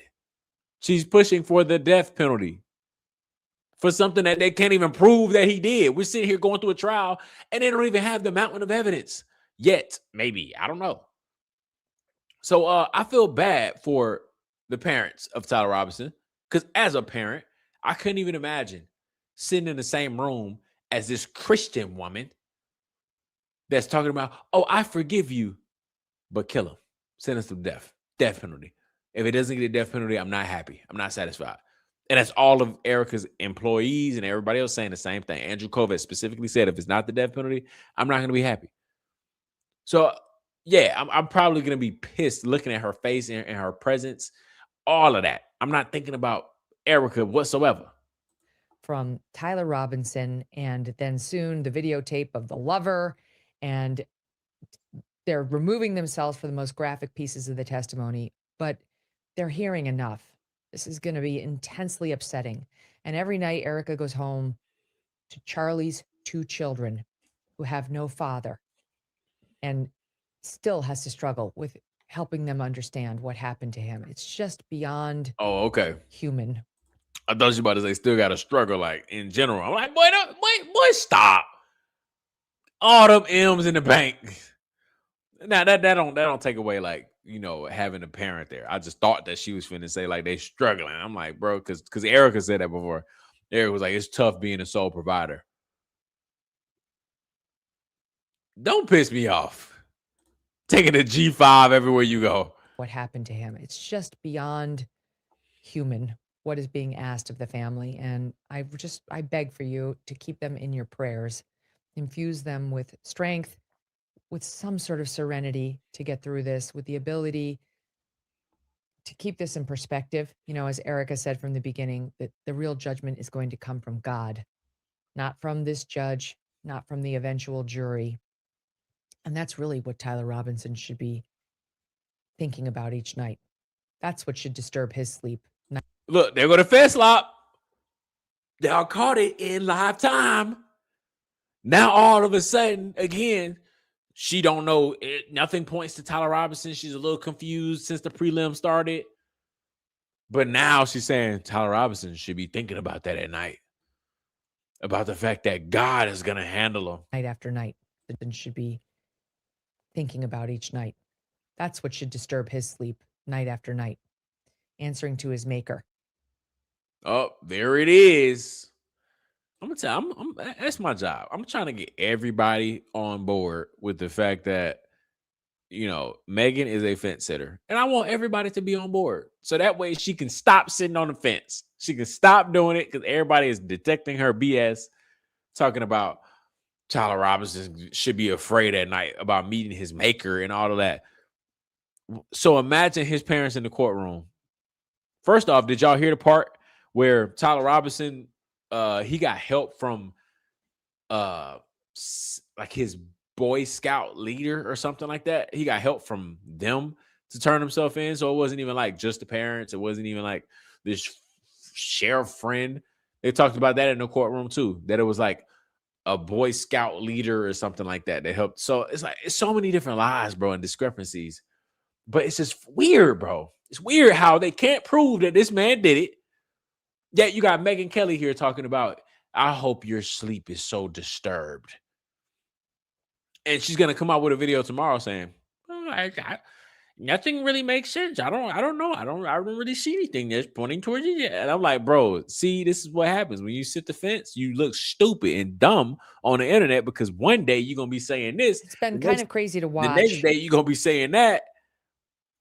It's oh my gosh. Let me see what the comments saying.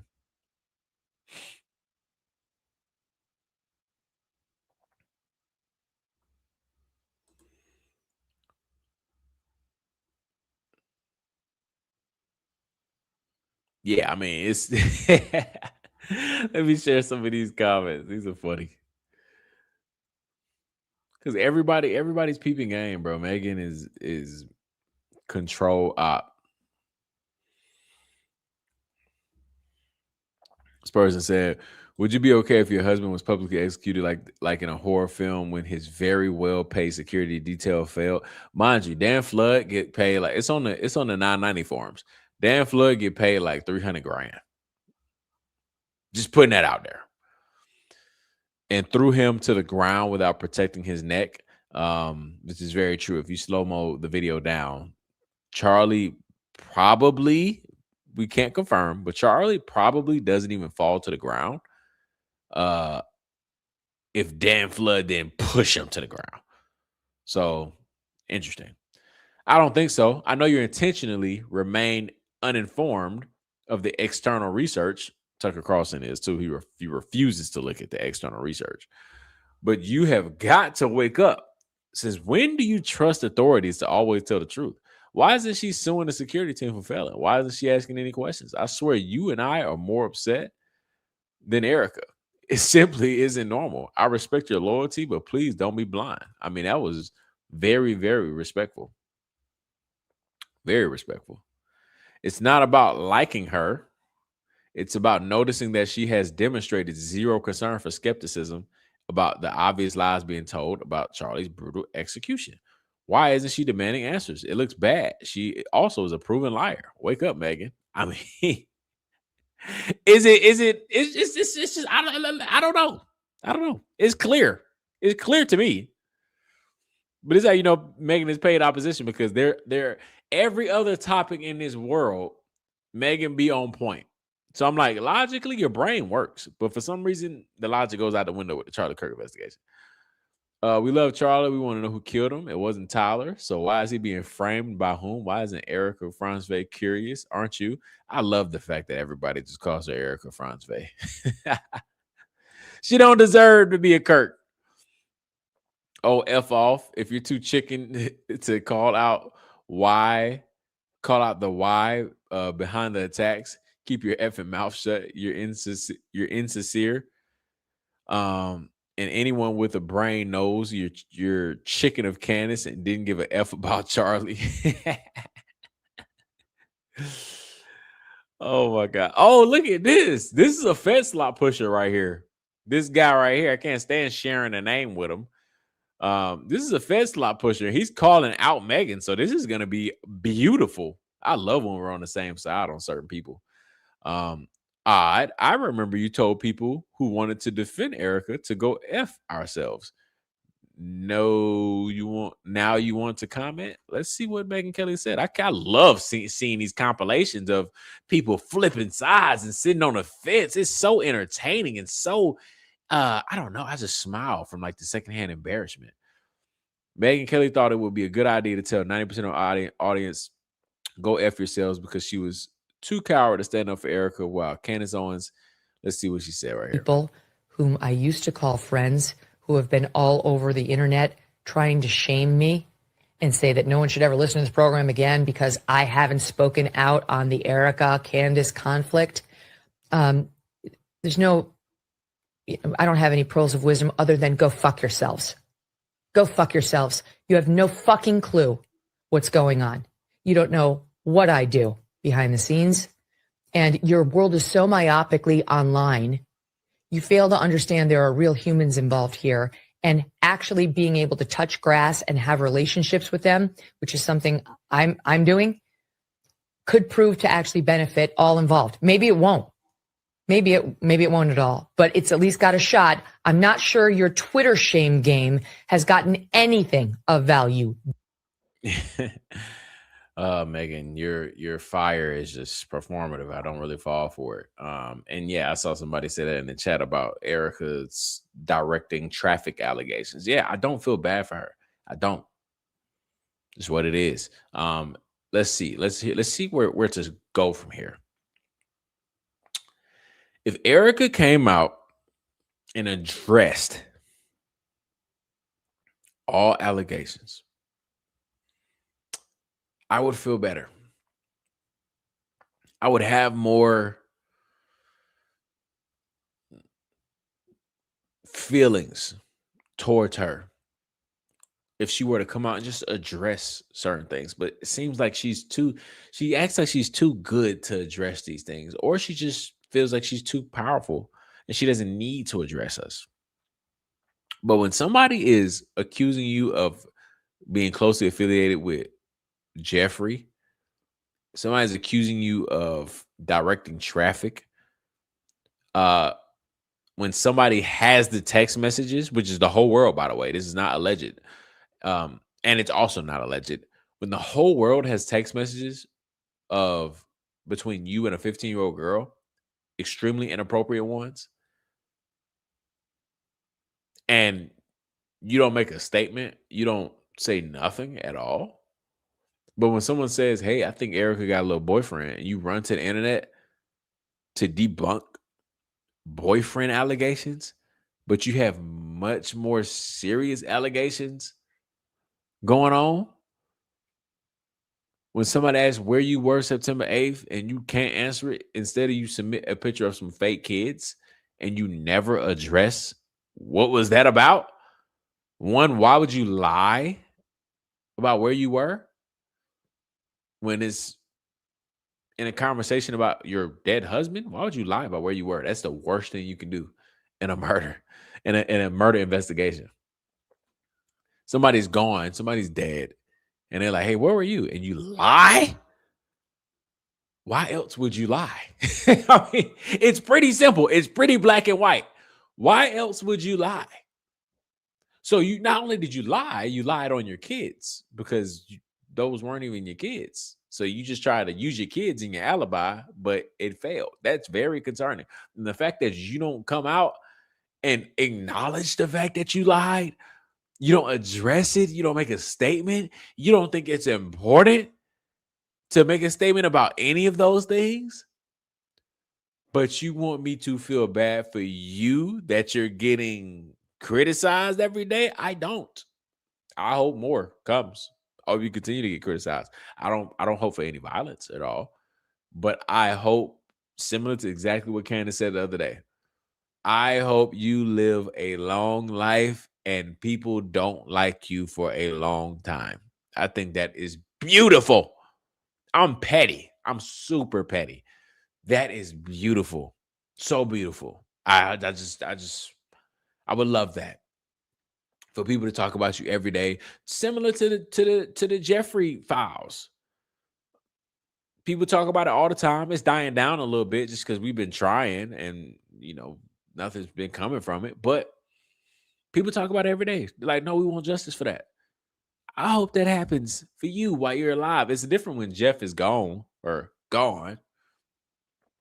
But you're still alive, and everybody knows that you used to direct traffic. Everybody knows that you used to groom.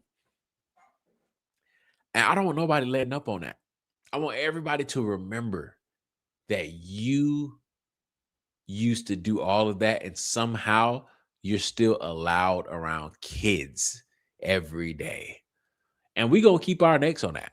We're going to keep our foot on your neck about stuff like that.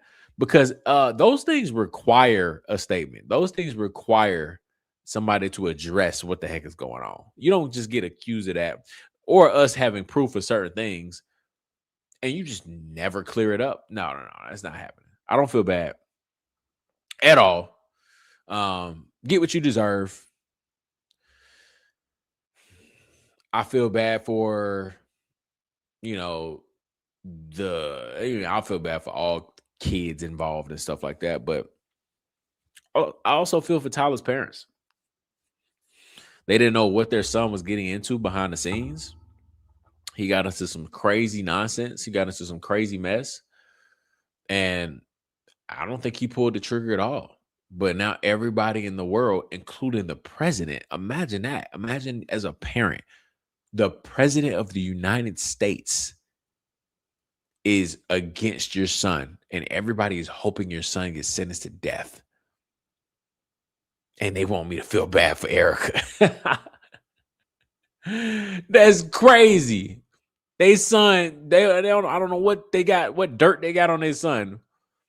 But these folks, they got the president of the United States, and you got TPUSA, people that are also connected heavy into politics. You got all of these people pushing for your son to get the needle when they can't even prove he did it. I'd be pissed. Let me make sure I looked at everything before I get to the comments. I want to make sure I didn't miss nothing for day 2. Saw that. Did I see Jesse on Fire interview with Palm Beach Pete? No, I haven't seen it yet. Not yet.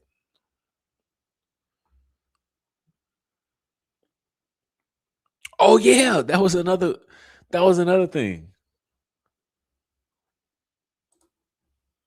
Am I gonna be able to find that? Let's see.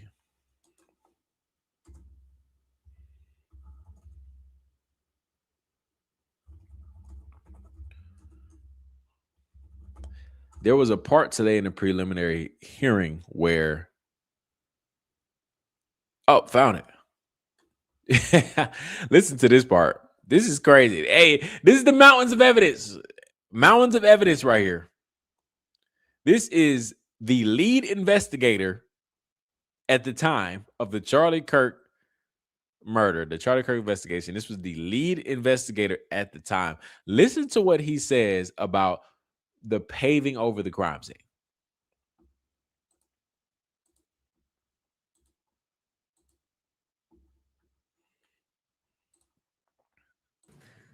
I want to go back, if I can, to the scene itself, the preservation of the actual scene where where Mr. Kirk passed.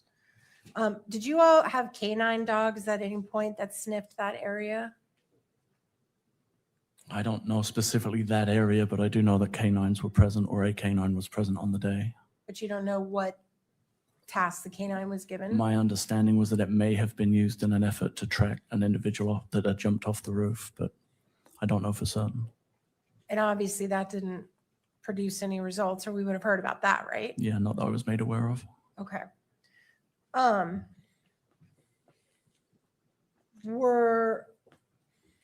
Do you know when the tent and the stuff was actually removed from the scene? I don't. I would imagine it had been at least a couple of days, if not longer than that, before anything was removed from the scene. You didn't have to give permission to remove the tent? Me, personally? Right. No. So you're not sure when it was removed? Nope. And were you involved in the decision to pave over the dirt that was under the tent? At UVU? Uh-huh. No. Did you know that happened? Only because it was in the news. All right. But you don't know when or who ordered that? Nope. The lead investigator has no idea who ordered the paver, who ordered the crime scene to be paved over. The lead investigator has no idea who ordered pavers to pave over the crime scene. He had no idea, and he found out that it got paved over on the news just like us. The lead investigator. Now remember, the paver, he said he got an emergency call that was an emergency paver or an emergency pave, whatever you want to call it. And he said that somebody said that the governor and the FBI said, have this done by Monday. So that means these folks went around the State Bureau of Investigation. That was that guy, the lead investigator, and got it done. And this guy has no idea it happened. That is absolutely crazy, bro. It's just, oh man, these folks. This is gonna be a funny week. It's gonna be a funny week of this mountain of evidence. It's just gonna be so beautiful. Apparently, yeah, I think I might have hit on at least most things. Obviously, I might have left out a thing or two, but most things I tried to hit on. or at least the explosive things. Yeah, I can't see nothing else at the moment.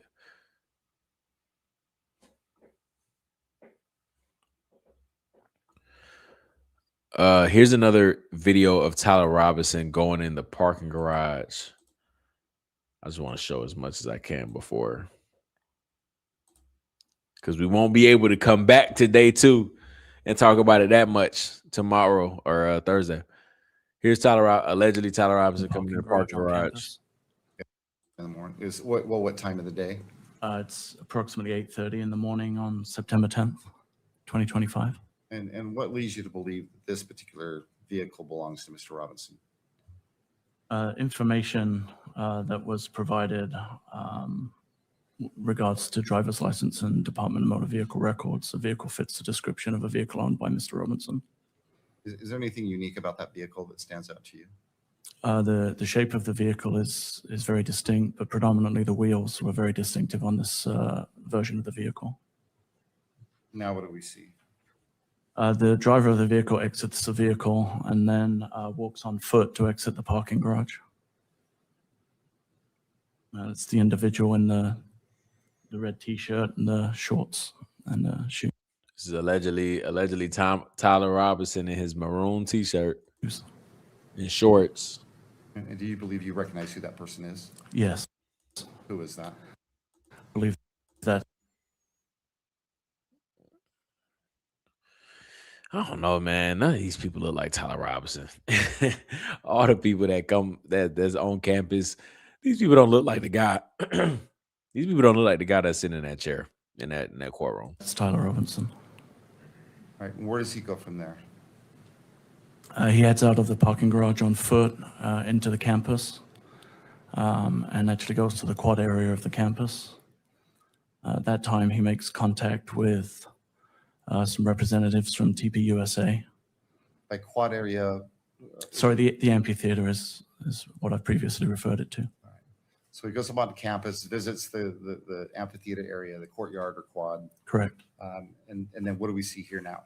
He returns on foot back to the same vehicle. And what time is he returning back to the vehicle? It's about 9:25 a.m.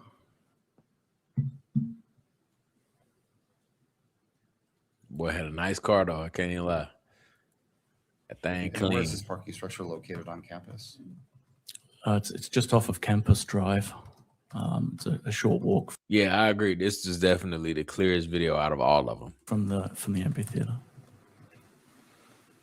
What do we see now? That's the vehicle exiting with Mr. Robinson driving the vehicle.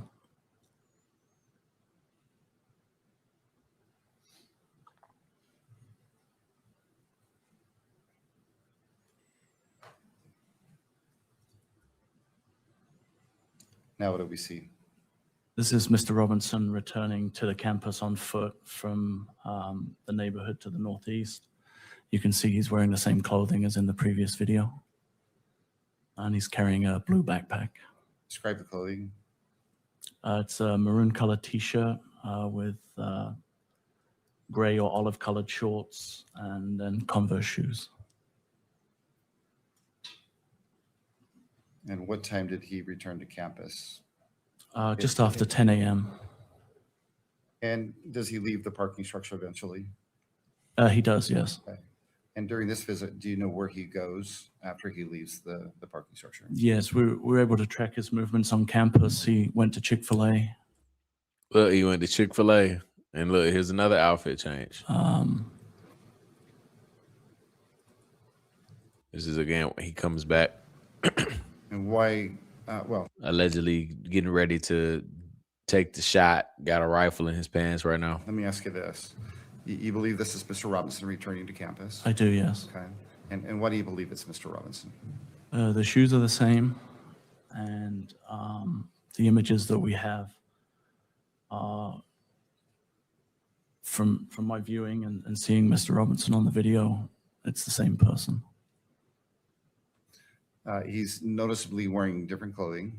He is wearing different clothing, and he also is walking with a gait or a limp in this video. With a gait or what? A limp. Okay.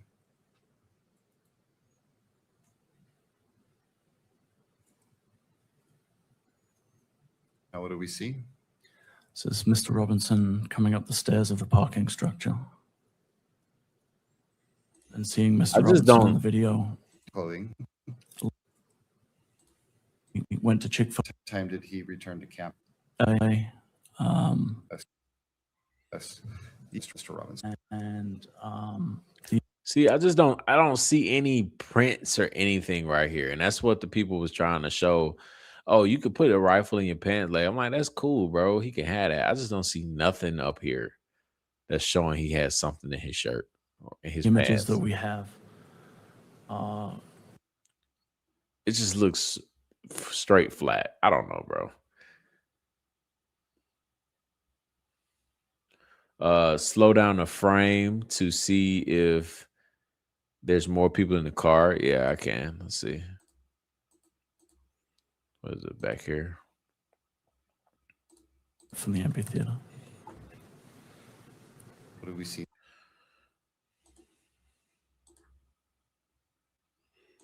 Now. Let's see.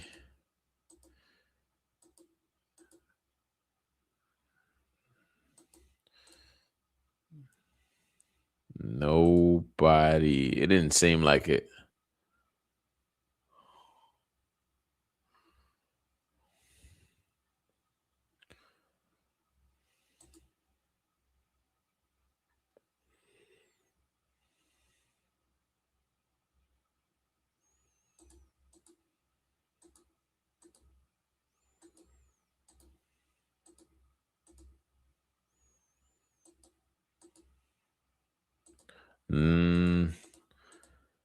Nah. I don't see anything. I don't see anybody else.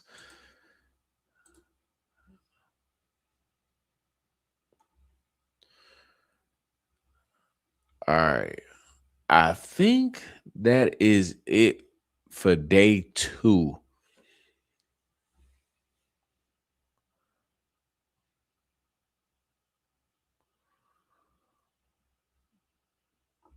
I'm just making sure before.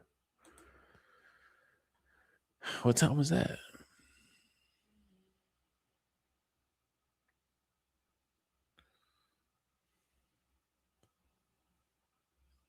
Apparently, here's a video right here of him pumping gas 3 hours away.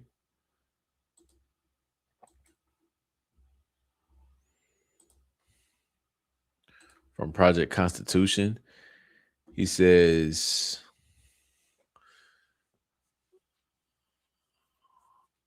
oh, this is October 3rd, 2025. Okay. I don't want to show nothing that's not from the prelim right now. Never mind.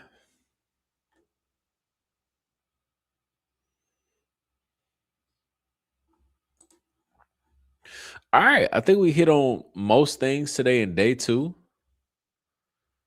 And we got a lot of time to go. It's only day 2. We got the rest of the week. So we are going to see. Let me get to some of the app community comments before we hit the sheets tonight. Again, make sure you guys hit the like button. If you are new to the channel, make sure you hit the sub button. We're on the road to 25K. I appreciate all the support. Man, this is going to be very crazy. It's going to be very crazy, very heated. X is going wild every second of the day.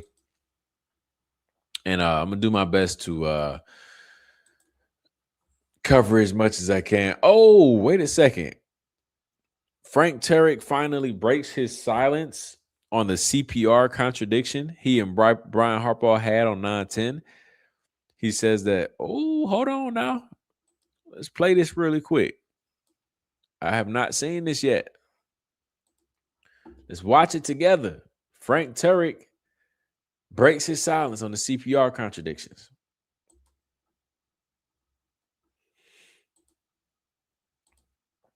Candace doesn't know what she's talking about. Candace wasn't there. It wasn't just Brian in the back seat. It was also Rick. In fact, Rick was sort of holding Charlie's head. All right. I was over the top. So I was from the third row, if you will. And Charlie was laid out from my left to my right, where his legs were out the door, as Candace just said, because he was too tall. And to my right was Brian. To my left, where Charlie's head was Rick. Okay. Most of his back was on the left seat. Okay. And Brian is correct that most of the ride, we weren't doing any CPR. We couldn't do CPR. We're trying to stop the bleeding. So no CPR was done. It wasn't until the last, say, 30 seconds of the ride that I thought to myself, we got to be nearing like 8 or 9 minutes and he's not breathing and there's no heartbeat. I've got to at least try. It's probably going to be futile, but I got to at least try to start his heart and get some air in him. So I tried that for like 20 or 30 seconds at the very end of the ride when we're pulling into the hospital parking lot and we're yanking and banking our way there. Now, it turned out it was futile because he was still bleeding. You can't really do CPR when somebody's still bleeding. Of course, I didn't know any of this at the time. The only thing I'm thinking about is if there's any way he's going to make it, we've got to do something to get air in him. So I tried it for like 20 or 30 seconds. But his eyes were fixed. He wasn't looking at me. He was looking right past me into eternity. Now, if you saw Brian. There's no way he said that same line, bro. Oh, my gosh. I wish I saved it. His favorite line, if y'all don't know, is that his eyes were fixed. He was looking past me into eternity. He says that almost every single time he recollects his memory on the Charlie Kirk on 9/10. He says that every single time. And he just said it again in a situation where all he has to do is clarify the CPR. He still says it. Air in him. So I tried it for like 20 or 30 seconds, but his eyes were fixed. He wasn't looking at me. He was looking right past me into eternity. Now, if you saw Brian. Yeah, not buying it, buddy. Not buying it. I can't even give you a whole regular spiel like I usually do. I'm just not buying it, man. It's too late for me to get worked up about you. Not buying it. 30 seconds is way too long when you're in the car and when you're bleeding out. So I don't think he gave CPR for 30 seconds because Brian Harbaugh probably would have remembered that. But whatever. He began red lately. He knows the truth is coming. He know it. Nobody's on your side, Frankie. Cal, thank you for supporting. Tatum, tell me who the other two people were in the car, right? Brandon Tatum's not gonna report. He's definitely gonna talk about anything that makes Tyler Robinson not look guilty and cause a little bit of a reasonable doubt. If there's some doubt, Brandon Tatum ain't gonna say nothing.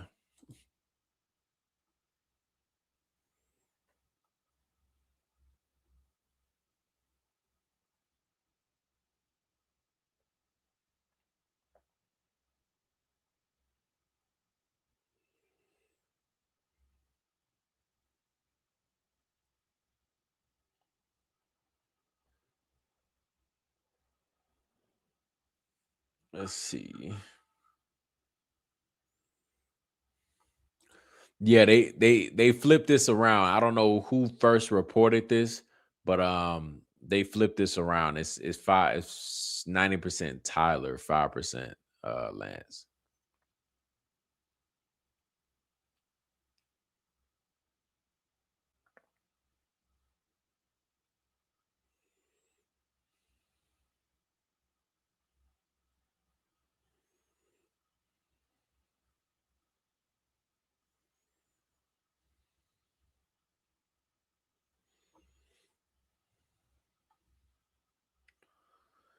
Let's see. Trial day number 2 was another wild one. Indeed it was. Yeah, that's weird. Stacey fundraising outside of the courthouse. I'm telling you, that woman is strange.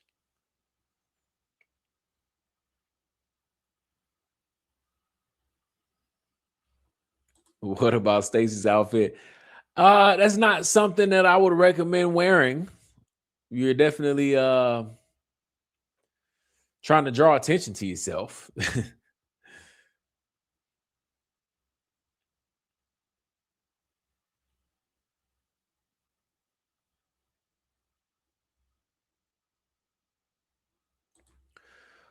Jay, I was just about to ask why Andrew couldn't have posted it on his social. Is he not the official representation of them anymore? That's what I thought. I mean, why is he posting it from America's page? Just post it on his page, and it would make way more sense. I agree with you. I don't know. It's weird.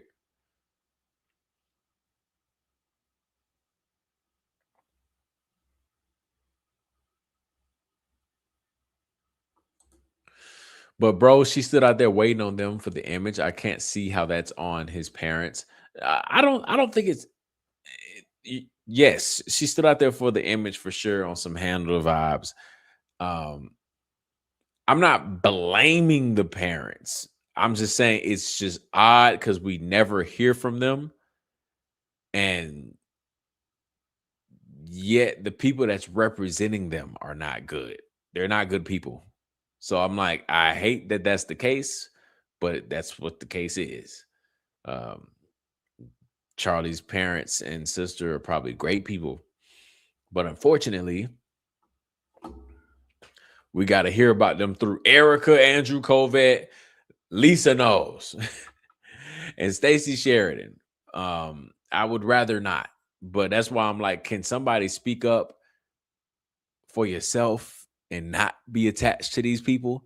Maybe just be Charlie's parents, or maybe just be Charlie's sister, not have to hear about you through liars and skeptical people. So I'm not blaming them entirely. I'm just saying I wish that, personally, selfishly, I'd be like, bro, you don't need to speak for me. That was my son.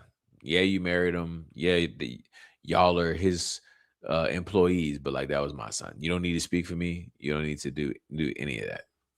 No disrespect, but this is what it is.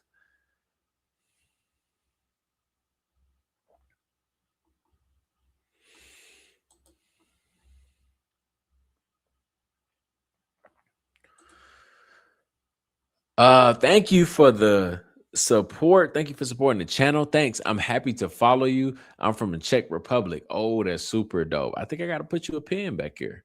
I don't think I have a Czech Republic. Thank you for supporting.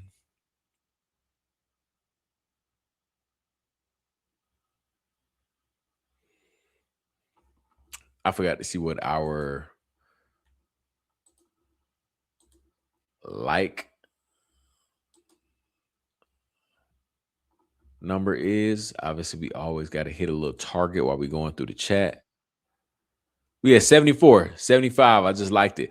What we got? 92. Let's get to 85. Come on, you meet in the middle. I know it got to be 10 people in here that hadn't liked the video yet. We can do it. We can do it. We can do it. Come on.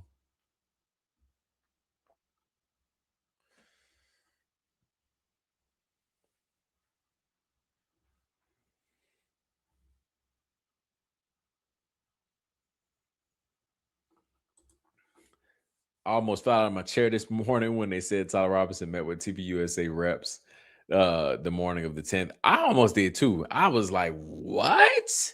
They did not want to have that out there for us. That's some helpful information. But of course, TPUSA didn't want to say that. Nobody from TPUSA has reported that yet. They are very quiet.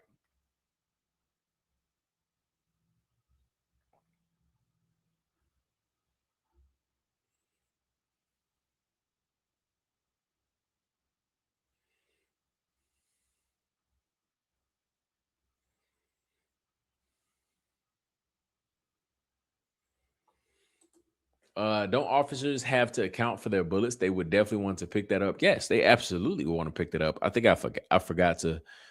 Well, I couldn't find a clip of the officer confirming that there was a bullet on another roof.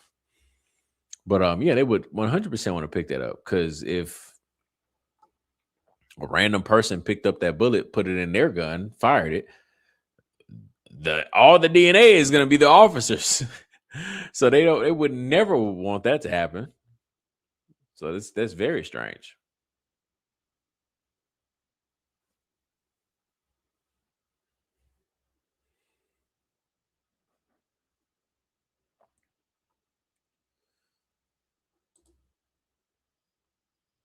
I want to know who Tyler talked to at TPUSA that did. I'm curious too, but I doubt we'll find out unless I don't know. Hopefully.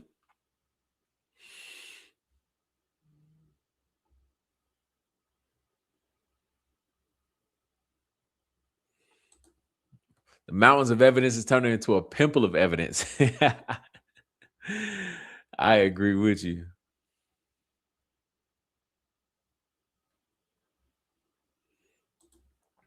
What Barron brought out about the TBUSA employee who had a list of all the media present at the event and not FBI, SBI, no one reached out to get a list for videos. Yeah, I saw that. And that is, I guess expected in this weird investigation, but that's crazy.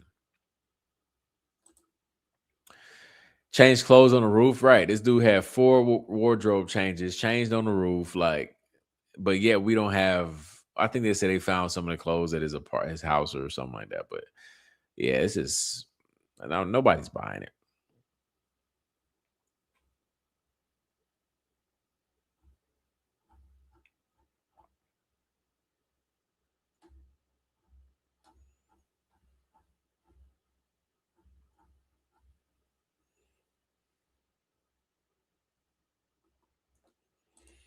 Tomorrow's a half day, court at 3 p.m. Oh, okay. That's better than 10 hours. Oh my gosh.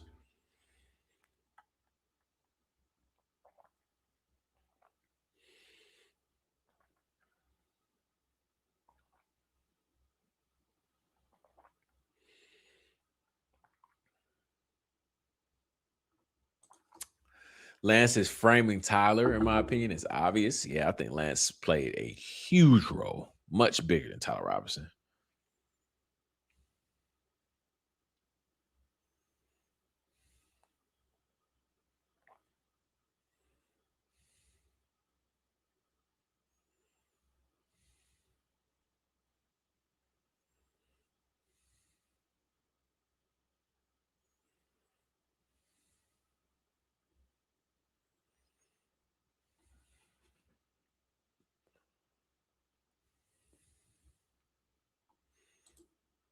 I need to see a video of Tyler running. Bro, based off his build and what we saw, Tyler Robinson, what he looked like in the steroid and all that, he strikes me as somebody that has like an extremely goofy run. I just don't see him looking like athletic. So I feel like that'd be easily noticeable too, to watch him run off the roof, jump, run through the grass. But we don't have a clear video. Maybe they'll bring more to the table. Maybe they're just testing the waters a little bit.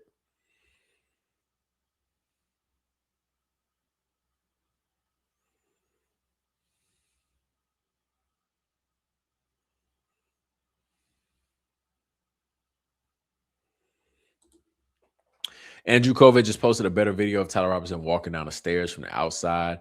If it is Tyler Robinson, I truly believe whatever he has in his pants are in the bottom half of his leg. Let me see if I can find it. Let's see what Andrew Kovic tweeted. Andrew Kovic also is crashing out over Candace again. We did a 2-part series to that. He did it for a 3rd day, but we won't even be able to cover that. It's more important things going on right now.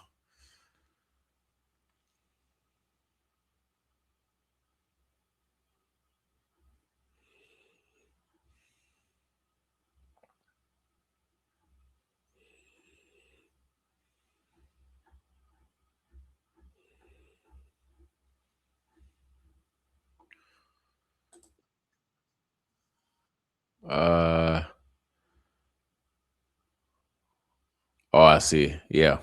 We ended up playing that. Okay, cool.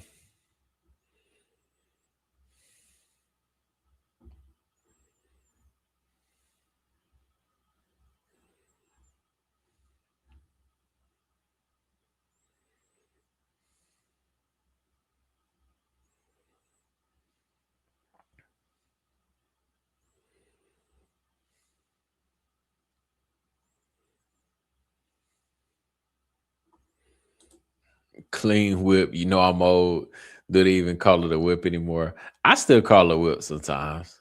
But yeah, that's definitely an older people thing. The kids, the youth ain't calling it a whip no more.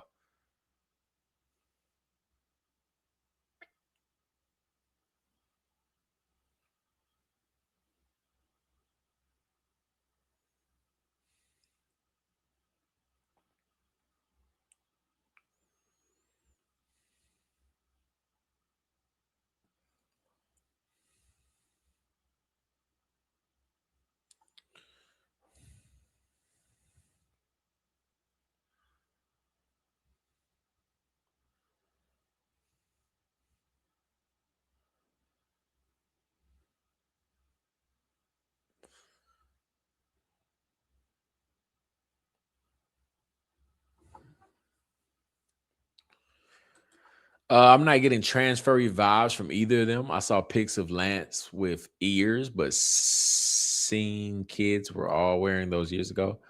I haven't seen anything incredible that were lovers. I agree. I've been saying that too, like this whole time. I don't think they've proven once that they are gay. I don't think they've proven once that they are gay, transitioning, LGBTQ, whatever. They haven't proven that once. I haven't seen anything with Lance Twiggs and Tyler Robinson together proving that. I haven't seen anything. I don't get the vibes from Tyler Robinson that he's gay. I don't get the vibes from Lance either. And yes, I literally said the same thing the other week or so. That's the only thing they have is that picture with the ears. And I'm like, that doesn't, I mean, sure, you can think that's weird, but that doesn't really prove anything though. So I'm right there with you. Especially when I saw Lance Twiggs at the gas station and that one picture got caught at gas. I'm like, brother looks like rough. I don't know what y'all talking about, but that's the agenda they trying to push. That the narrative. They have to try to make it work.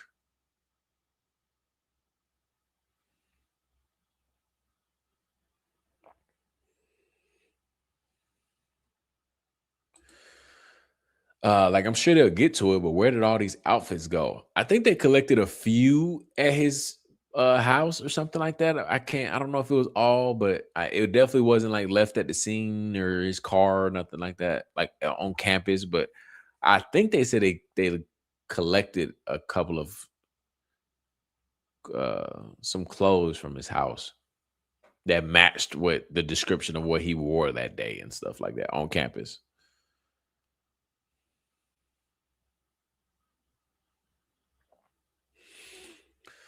They did Charlie Kirk so wrong, and now Mrs. I Forgive Him is playing it up in court. This is so sad. Yeah, I wonder, is he buried or did they cremate his body?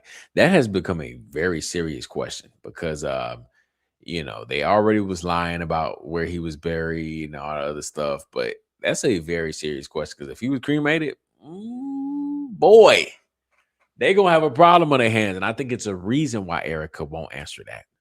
I think it's a reason why she tries to manipulate and be like, can I just have one thing? Bro, I'm not telling you where. I'm not telling you to tell me or ask you to tell me to asking you to tell me. Yeah, I'm not asking you to tell me where Charlie is buried. I don't care about that. Nobody should want to know that information. It's a simple question. Was he buried or cremated? And she literally won't answer the question.